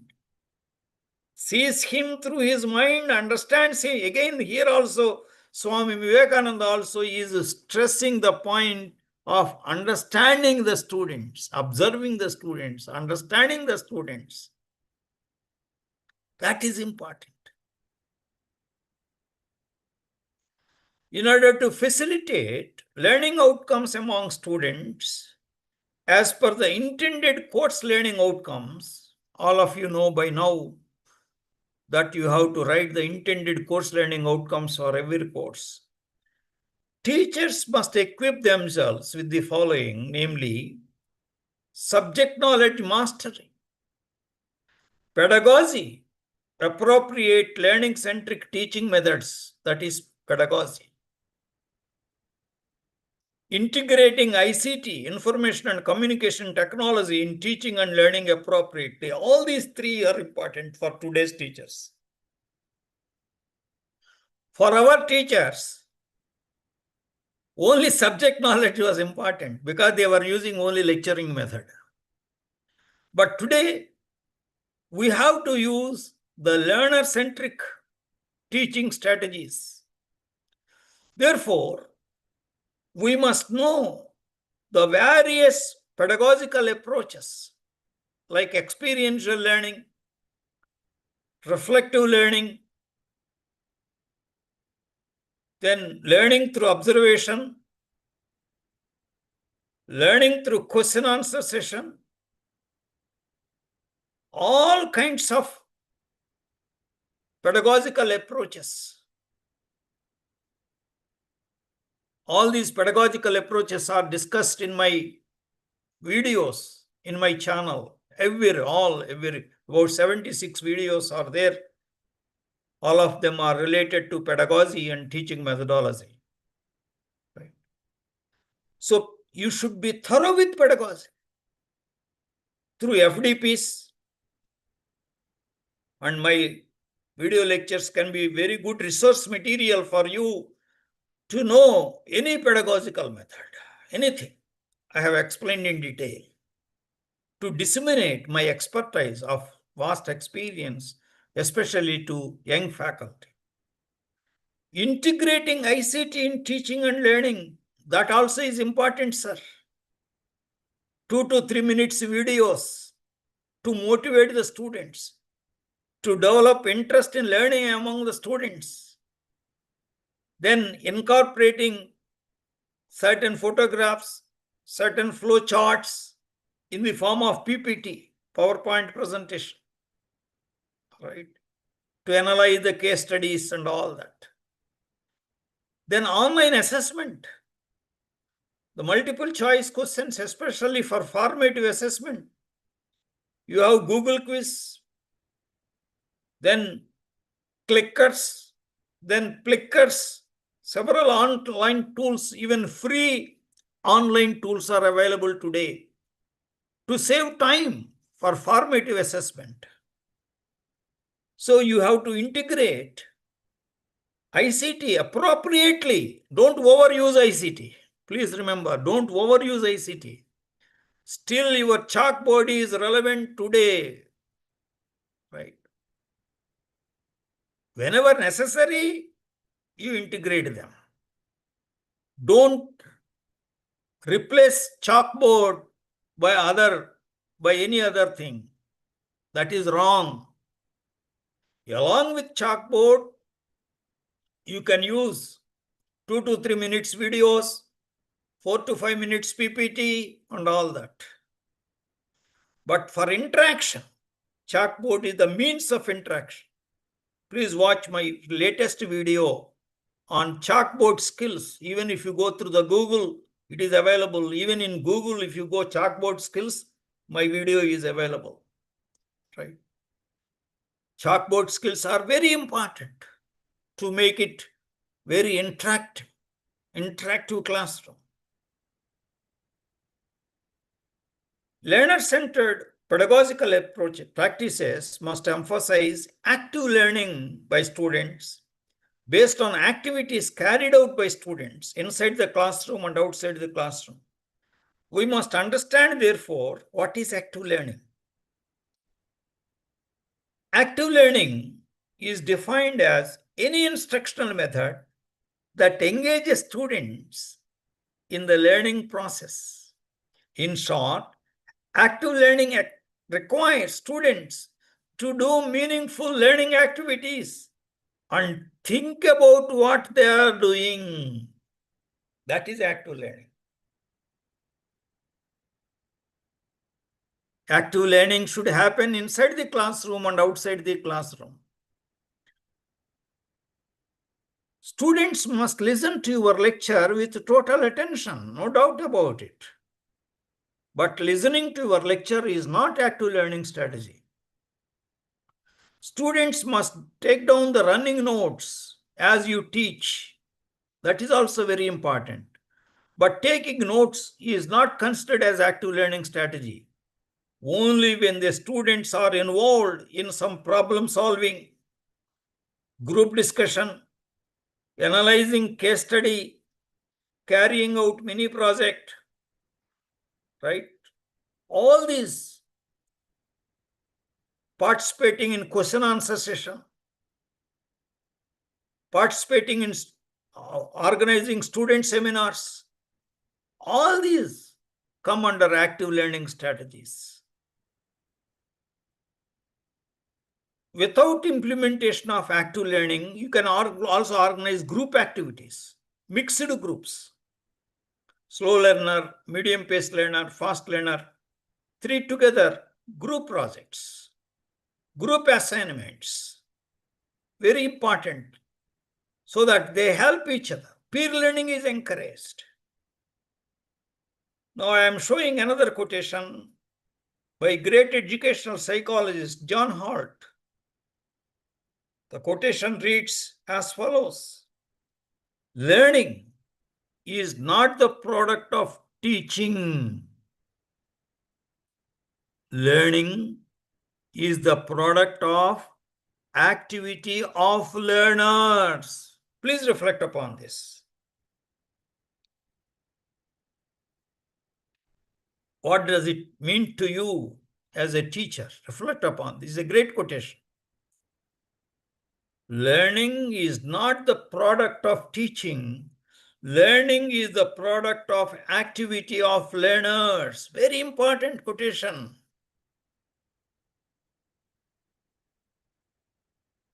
Your reflections, please.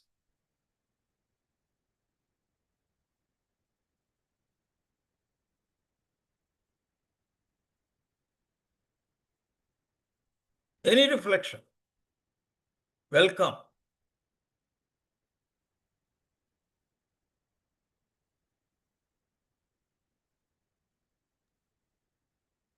Yes, sir, the quotation state is very true that if the teaching is to be great for a teacher, if the learner is active in that teaching. Way. Yeah, you are quite right. It does not mean that we should not teach. We should teach. By our teaching, the students will learn only a little. They will understand the concept. But only when they do some problem solving or some activity, there will be reinforcement of learning. They will learn much more. They will learn much more. Without the activity of the students, the education is not complete. Learning is incomplete. That is the meaning of this quotation. It is emphasized here. Activity of the students is emphasized here. Learning is not the product of teaching means, suppose if we deliver the lecture and leave the hall, there is very little learning. Learning takes place only when we organize some activities after our lecture. That is how we have to understand this quotation. Then the learning permit. Here, various strategies are given here: lecturing, reading, audiovisual, demonstration of an experiment or working model, group discussion, practice by doing. Various methods are given here, and the average retention rate is given here. For lecturing, the average retention rate is only 5%. Reading, 10%. If the teacher uses audiovisual aids, it increases to 20%. If teacher uses a demonstration of an experiment or a working model, then it increases to 30%. Then the teacher organizes group discussion among the students, it increases to 50%. If the teacher organizes practice by doing, that means students are more involved, then it increases to 75%. Teach others means student seminars. Immediate use of learning. Immediate use of learning or student seminars. The retention rate increases to 90%. Because when you ask the student to give a seminar, has to put in a lot of effort. Not through PPT. I always encourage the students to give seminars using the chalkboard. They have to explain everything on the chalkboard. That means they have to put in a lot of effort to master the knowledge by themselves. And they have to choose the topic which is not in the syllabus, which is not discussed by the teacher, but related to the course. That is how they have to select the topic. They have to prepare. Enough time is given to them. 2 to 3 months time is given to them for their preparation, organizing the lesson, using the audio-visual aids, all that. So student seminar, they put in a lot of effort to learn. Therefore, the retention rate is 90%. Immediate use of learning.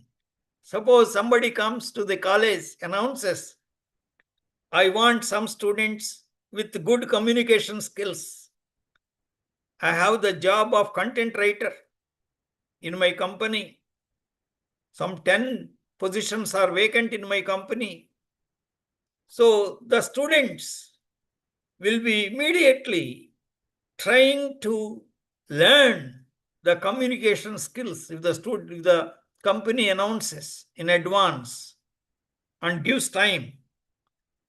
So if the company announces, I want the students with database mining, I want the students with a particular software application, then the students will put in a lot of effort and time. They will go after the experts, not only in the college, even outside the college, training institutions, etc., etc. They will gain the knowledge, skills, and then the retention rate is 90%. So if you use only lecture method and leave the hall, the retention rate is only 5%, sir. But lecturing is important. You cannot avoid lecturing. Therefore, what I used to do is, I used to deliver the lecture with the motivating the students by audio visual aids or demonstration experiment, one of the two. One of the two. I used to motivate the students with the help of audio visual aid or demonstration of an experiment or a working model. I used to motivate them and then explain the concept through lecture by the interaction, continuous interaction through question answers and all that. Then for 40 minutes this will go on. The last 20 minutes in the class, I will give a problem to the students. At least 2 problems, unknown problems, to be done by them. Right? I may have worked out one problem earlier during the first 40 minutes, but in the last 20 minutes, they have to solve. Right? So sometimes during the middle of the lecture itself, I used to organize the group discussion. Every bench used to consist of 3 students in a group. Then each group has to come out with the answers. Open-ended questions I used to give. Right? So therefore, lecture plus audio visual aid or demonstration of experiment or one of the two is enough. Then this group discussion or practice by doing, one of the two is enough. That is how every class has to be organized by that way. Then only the students will be involving in active learning strategies. Some of the active learning strategies I am quoting here. Learning by doing, greatly advocated by John Dewey. Learning by doing, a great educational psychologist. Learning through discussion among the peer group. Learning through case studies. Learning through group projects, through field studies. It is not problem-oriented, process-oriented. Process-oriented guided inquiry learning, experiential learning, reflective learning. All these are active learning strategies. In all these cases, in most of these methods, I have published videos in YouTube. I shall now discuss 1-minute paper during this classroom interaction. What is this 1-minute paper? See, when you start the topic, you inform the students. If they have any questions, any doubts, they can put in on a piece of, they can write down on a piece of paper for 1 minute time. At the end of an activity or at the end of explaining a concept after 15 or 20 minutes or so in a class. So the class representative will collect all the common 1-minute papers from the students. Then the teacher will clarify the common points, common questions, common doubts. So what are you doing this way? This way you are nurturing the questions in the classroom. You are nurturing the culture of questioning in the classroom. When you are nurturing the culture of questioning in the classroom, then their attention will be much higher. The students will pay greater attention to your class. Right. And through that question answer session, the other students, whoever have not understood completely, through that question answer session, they will understand completely. They will have deep insight into the subject knowledge. That is the role of 1 minute paper, which is very popular these days in all the colleges and universities, in most of the colleges and universities in the world. Right. Then open-ended questions by teacher. Active learning strategies continue. Open-ended questions by teacher with more than one answer. Open-ended questions from students. Collecting questions in the question bowl around the class. Questions, please, questions, please, questions, please. And then clarifying those doubts.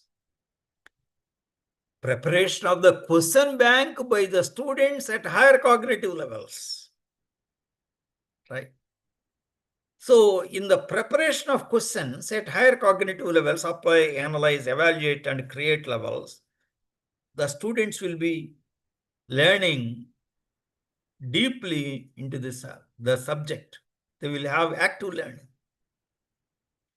These are the various active learning strategies which can be implemented inside the classroom and outside the classroom. So these are the YouTube channel. This is the channel name, Professor, complete name, Professor space BV space Appa space Rao. That is the channel name. Recommended videos, learning outcomes based active learning strategies, part 1, part 2, Socratic method of teaching and learning, teacher-student relationship. Subsequently, many more videos I have published on experiential learning, reflective learning, inquiry method of learning, nurturing students' questions, the most important ways to improve your teaching, chalkboard skills, Swayam and learner-centric MOOCs, all will be useful to you. I have not listed all of them here. Case study as active learning strategy, which can be used in all subjects in science, engineering, social sciences, management, etc. Case study method fosters active learning among students and learning at higher cognitive levels. See, I used to teach corrosion science as open elective for BTech. All engineering branches students used to register for that course, all 8 engineering branches at NIT Warangal. So after explaining the principles and concepts of corrosion, I used to give the students unknown case studies. I used to guide them in analyzing the unknown case studies. Here and there, any doubts are there, I used to clear, that's all. But I never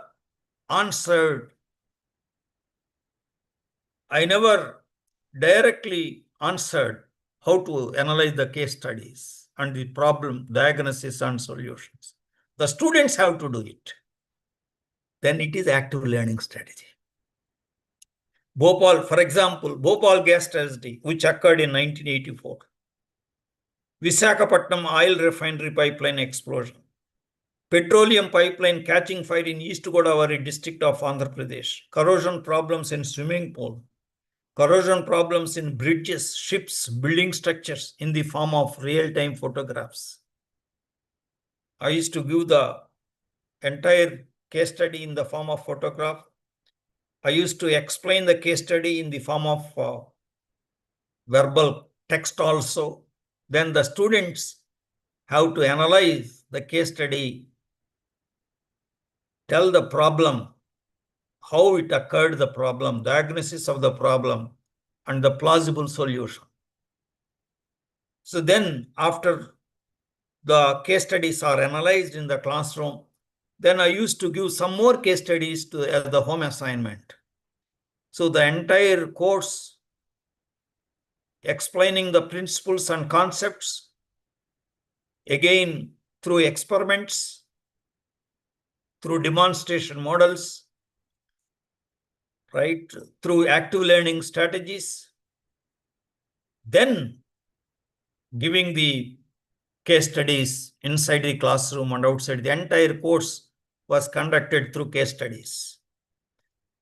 The outcome, the learning outcomes, achievement of the intended learning outcomes was very promising.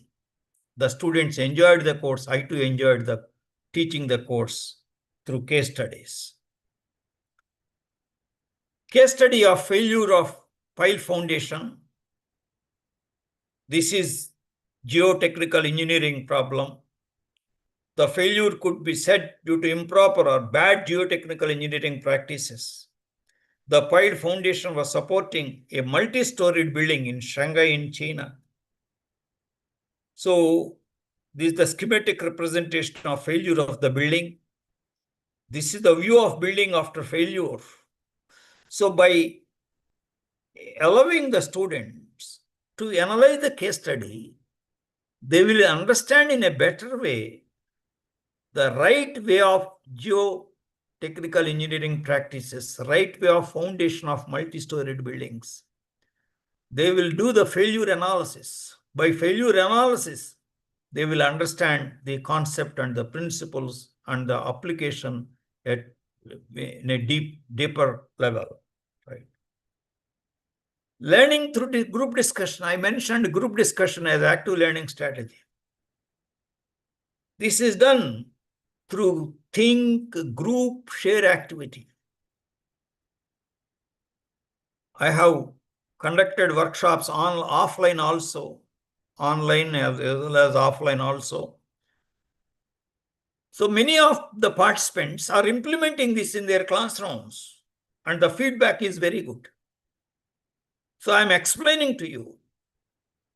Now, first thing is unknown problem on a topic in a given course is to be given. Unknown problem, apply and higher level, cognitive level, not remember level, understand level. Designing the problem or question needs a special effort on the part of the teacher. Think phase. Then after giving the problem, you ask all the students to think about the problem. Write down in their notebook the diagnosis and the plausible solution.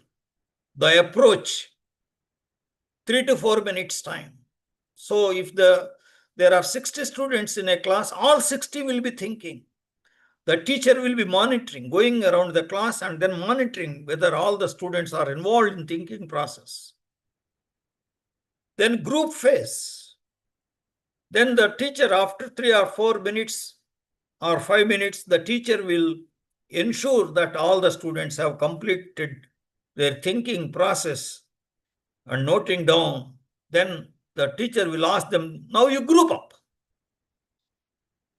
Then consolidate, discuss among the group and consolidate your understanding, your approach, and note down the consolidated, the group understanding. Then share phase, about 10 minutes. So teacher asks each group to present the solutions. The teacher facilitates the discussion and leads the students towards deep learning. Students ask challenging questions. Group A presents. Group B will say, no, our approach is this. Group H then will say, no, our approach is like this. So after 4 or 5 groups present their approaches, the other groups will say, we agree with group A, we agree with group H, we agree with group E, like that. So the whole exercise will take about 20 minutes. I don't say that you should organize this in every week, every class, but once in a week. One activity, group discussion activity, once in a week. Right. At the end of the strategy, The teacher and students experience that new knowledge is constructed in the classroom by the students. Constructivist approach. Constructivist approach is advocated by great educational psychologists, by Piaget, Brunner, John Dewey, Vygotsky. Right? It is very popular, constructivist approach. Teacher plays the role of motivator and facilitator towards deep learning. Inclusiveness may be taken care of while forming the groups. That means mixed groups, always mixed groups, to meet the needs of the diverse learners. Smart board, interactive whiteboard. Most important active learning in digital classrooms. Videos, PPTs, discussion, interaction, all can be integrated. Recorded lessons with classroom interaction can be used by students again and again. Even the students who are absent due to genuine reasons, they can watch the recorded lessons and can fill the knowledge gap. That is very useful. Smart board and Wi-Fi connectivity together can make a complete digital classroom which facilitates active learning. Smart board consists of touch-sensitive whiteboard, computer, software, LCD projector, still not cost-effective for use in all classrooms in India. Small group projects for cooperative learning. Please use Jigsaw project method.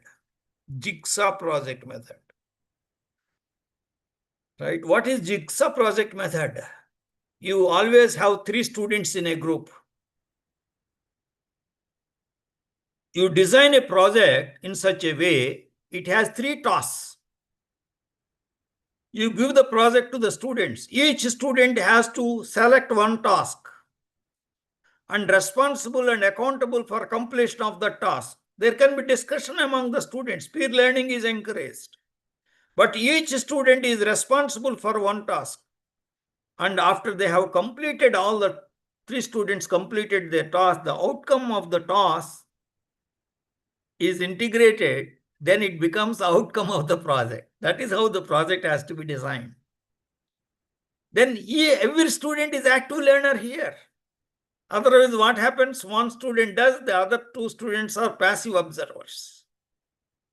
This is very important. Whenever you organize group project, you organize only Jigsaw group project method.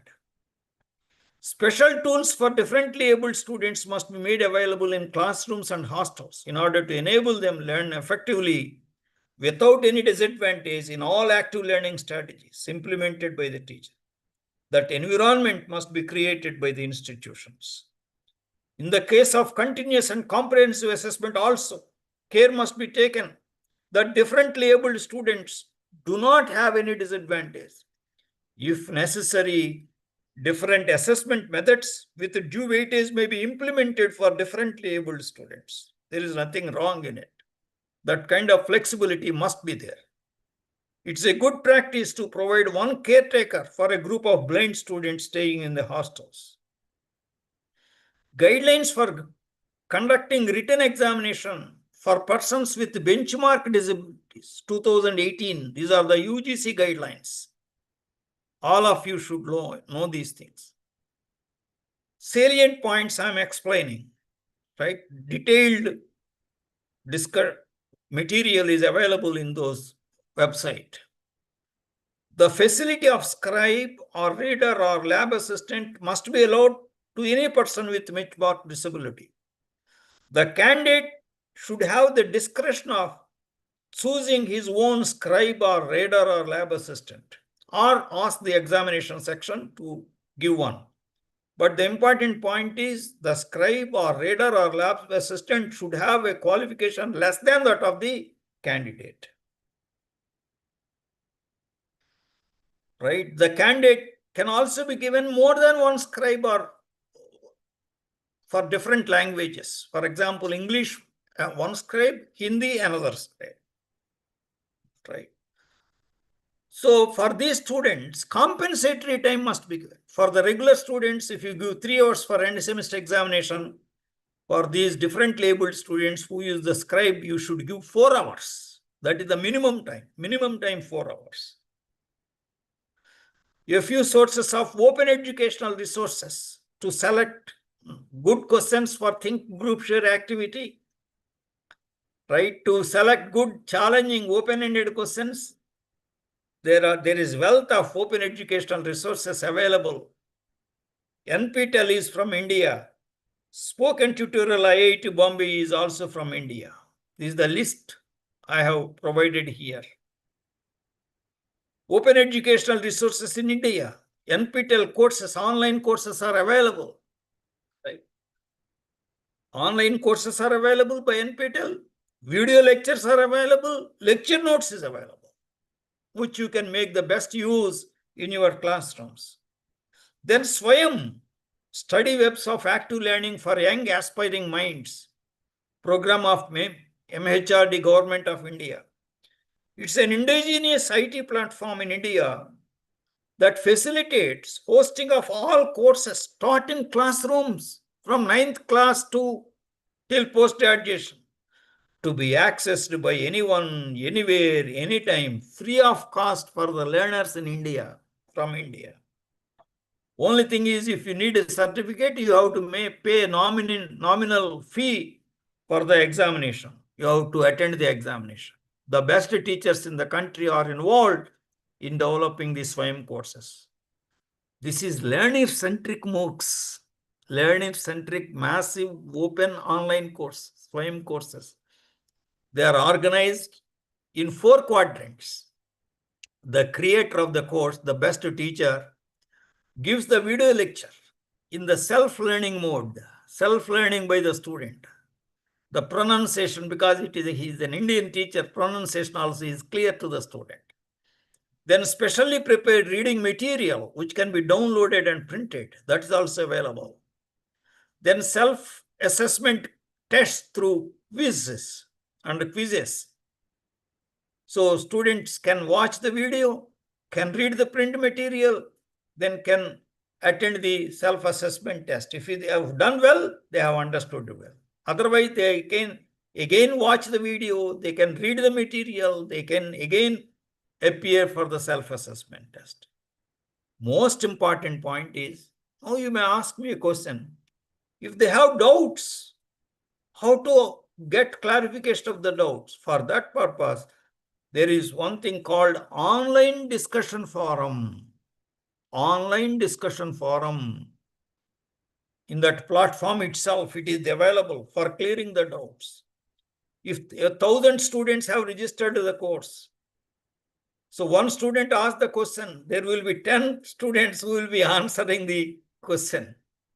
If nobody is able to answer, the teacher will answer the question. Teacher also will be observing the whole thing. The teacher who is the instructor, who has developed the course, right?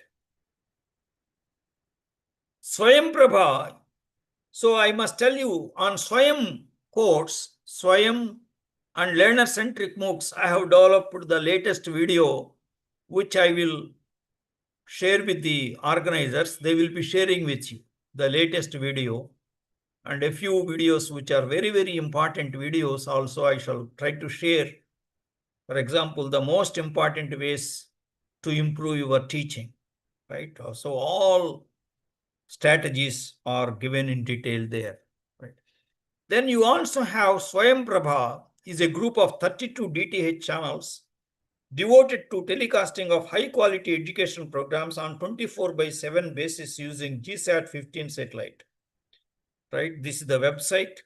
The home page gives the list of channels, among which you can choose the channel related to your subject. Even archives are available. You can go through the archives also and see the video lecture and advise your students. Channels 1 to 10.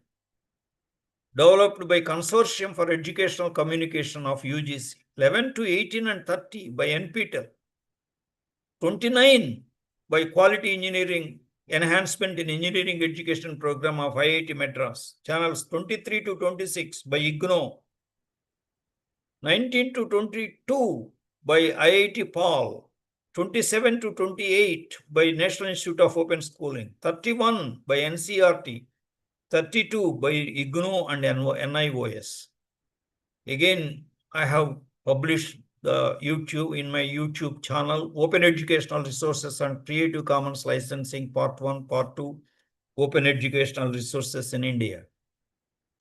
Then teacher-student relationship, right kind of teacher-student relationship is necessary to meet the student diversity and inclusiveness in higher education. Most important. This has been my uniqueness, my strength all through my career, right kind of teacher-student relationship. Based on my experience, whatever I have presented in this video is based on my experience, not collection of the material. Even teacher-student relationship also, every word is based on my experience only. Mutual trust and respect are very important in teacher-student relationship. Society says students should respect the teacher. But I say it is equally important that the teachers also respect the student. Mutual respect and trust should be mutual. Very, very important, sir. When the teachers are respected for their expertise and appreciated for their faith in students' abilities, students seek their help, guidance, and encouragement. In turn, the students are appreciated for their willingness to take responsibility, become involved, and do the work needed to succeed. Most of the teachers, this has been my experience also with my colleagues in the institution. Most of them show authority in relationship with their students because they believe that only then the students will be under their control and do the task assigned to them. This is totally wrong. I condemn strongly this nature of the teacher, being the teacher myself.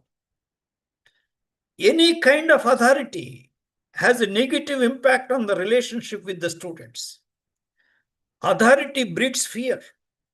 Fear destroys the innate abilities of the students, such as creativity, spontaneity, inquisitiveness, questioning attitude, and above all, motivation to learn.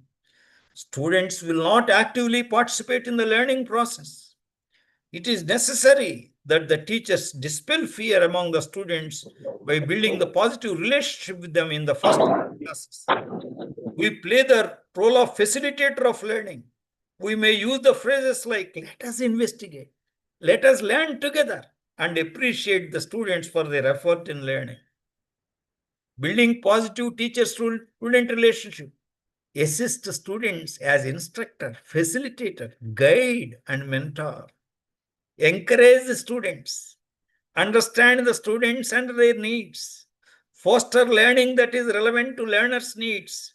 Pay special attention to the students with special needs and differently abled students. Give importance to continuum of increasing student responsibility for decision making. Teachers have to transfer control and students have to take greater responsibility for their learning. Greet students warmly when they arrive each day. Be affectionate with students. Show respect and caring for every student. Be impartial. Listen to students with empathy. Empathy is a great attribute of a teacher. Make eye contact with every student. Engage in one-to-one with every student. Provide secure relationship. Talk to them in pleasant and calm voices. Provide opportunities for holistic learning experience with an inquiry approach, both inside and outside the classroom. Inclusiveness is taken care of. Help students understand classroom expectations. Redirect the students when they exhibit challenging behavior. Encourage them to listen to others. Acknowledge the students for their effort and accomplishments. Appreciate the deed or activity of the students, but not the students. Same way, condemn the misdeed or mischief of the students, but not the students. Never laugh at the students' mistakes or failures. Try to understand and help them to rectify the mistakes by themselves. Adopt a supportive style. A supportive teaching style that allows for student autonomy can foster increased student interest, enjoyment, and engagement and performance. Supportive teachers' behaviors include listening, giving hints and encouragement, being responsive to students' questions, and showing empathy for students, nurturing self-worth and sense of competence and autonomy. Give the needed support to differently abled students.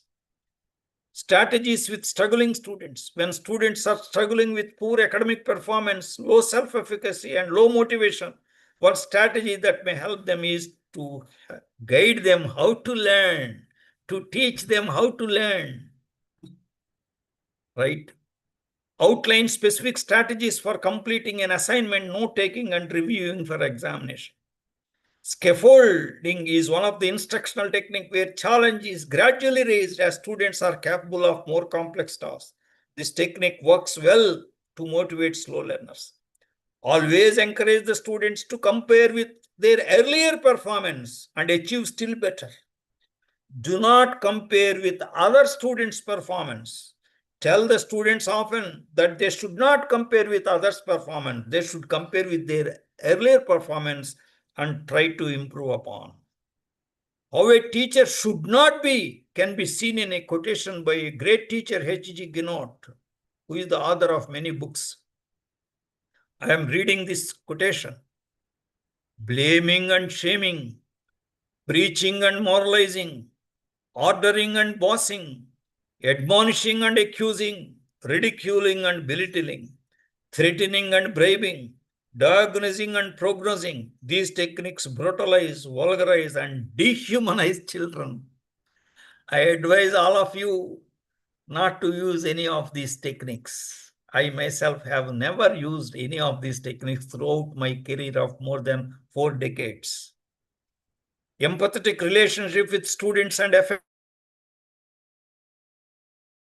with them are very important attributes of a teacher, and they have a very positive impact on the affective domain of learning of the students.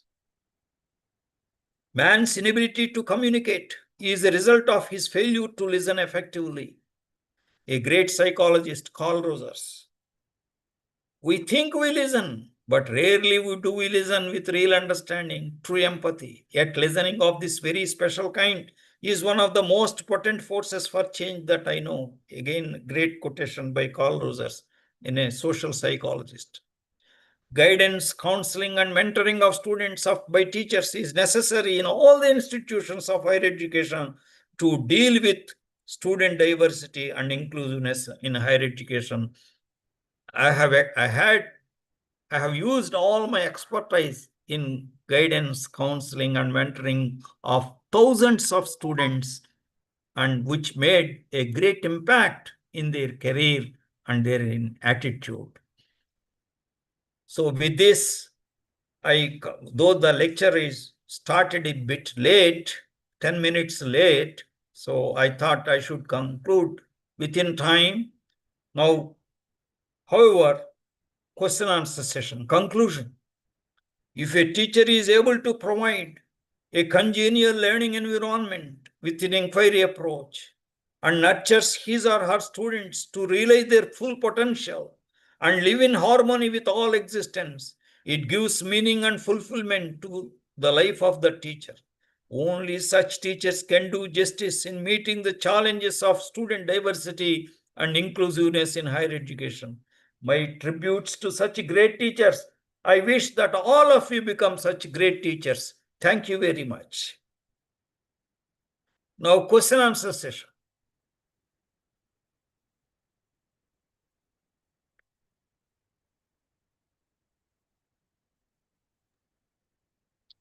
Thank you so much, sir, for this a wonderful session. And we are here basically as a young and a fresher teacher. It is learn to new techniques that you are told to us. But sir, I want to ask only one question that as a higher faculty teacher, so we are doing in the teaching in the higher faculty, higher student. So what the counseling we have to be do with the student, because sometimes students does not tell the proper way that he or she basically learn properly or not in a classroom. So how to be deal with that? Yeah, counseling the students who who are indifferent to learning. Am I right? Yes, yes. Yeah. You are right. You are right. We are dealing with the students of age group 18 to 22. Therefore, they have the problems of adolescence. They are indifferent to learning. Though we may be using excellent strategies, even then there will be a few students who are indifferent to learning. They don't bother about your best strategies. They are indifferent to learning. How to deal with them? That is the question. So I also have faced such students, right? For example, I used to always prefer the first class, 8 to 9 class, open elective, 8 to 9. So I used to go by 8 o'clock itself, before 8, 2 minutes before. But some students always are late. Some 6, 7 students out of 60 students were always late, 15 minutes late. And I observed them, they were indifferent to learning. Then we had a mentoring session once in a week, afternoon. One afternoon slot is free, Thursday afternoon is free. There will be no classwork, the guidance, counseling, and mentoring sessions.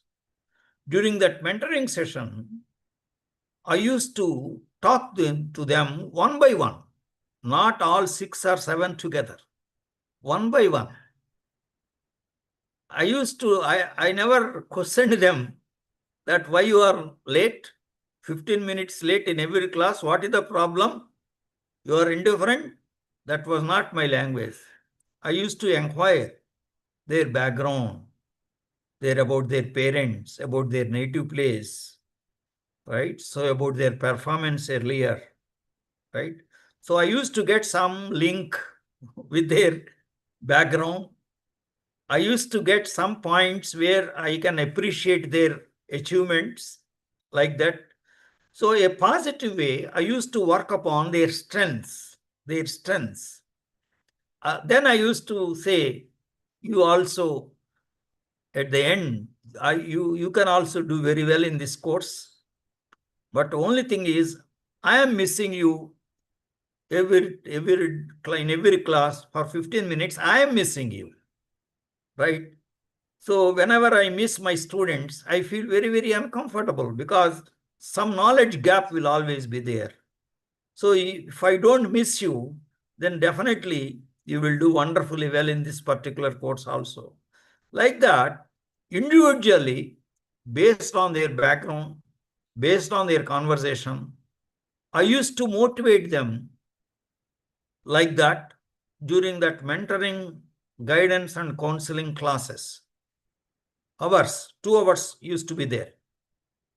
So for each student, about 15 to 20 minutes, sometimes 30 minutes. So like that, after 2 weeks, there were no latecomers to my class. And incidentally, some of them had the job in placement in teaching profession. Okay. In teaching profession, for the demonstration of the lecture, they had chosen the corrosion, topic corrosion, right? So it was of great interest to me. The students who were indifferent in the beginning, but by the end of the semester, they were highly motivated. So you have to be empathetic, and with experience, you will learn many strategies provided you have concern to help them out of their indifference. Then you will develop. There is no prescription for this. There are no, what is called, this is how you do it, because each student is different. Each student's problems are different each student's causes are different for their indifference. Therefore, every student is unique. You have to use unique styles and strategies to help them come out of that indifference and perform well in their studies, right?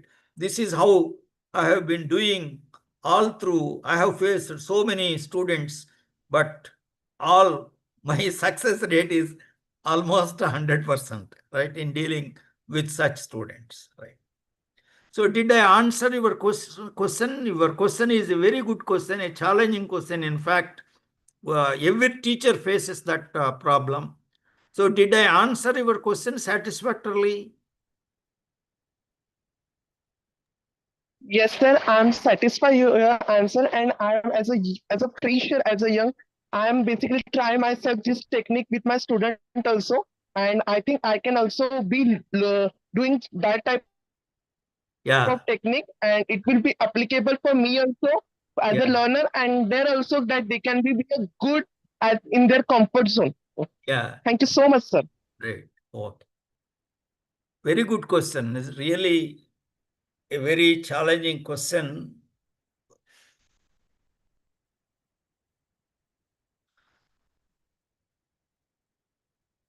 Any other questions, please?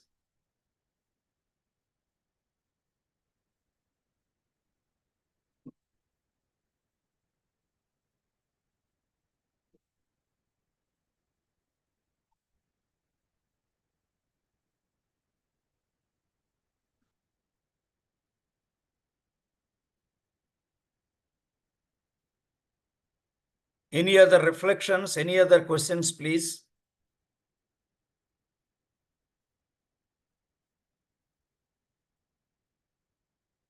If there are no other questions, I would request the admin to conclude the session. So there is nobody here, admin. So I appreciate your attention. I thank you very much. I enjoyed this session. It is a very important topic, very close to my heart, how to deal with diverse learners. So I wish that all of you will be able to deal with diverse learners, and you will be very confident in dealing with diverse learners. Once again, I wish you all the best. Thank you very much. Thank you, sir. Yeah.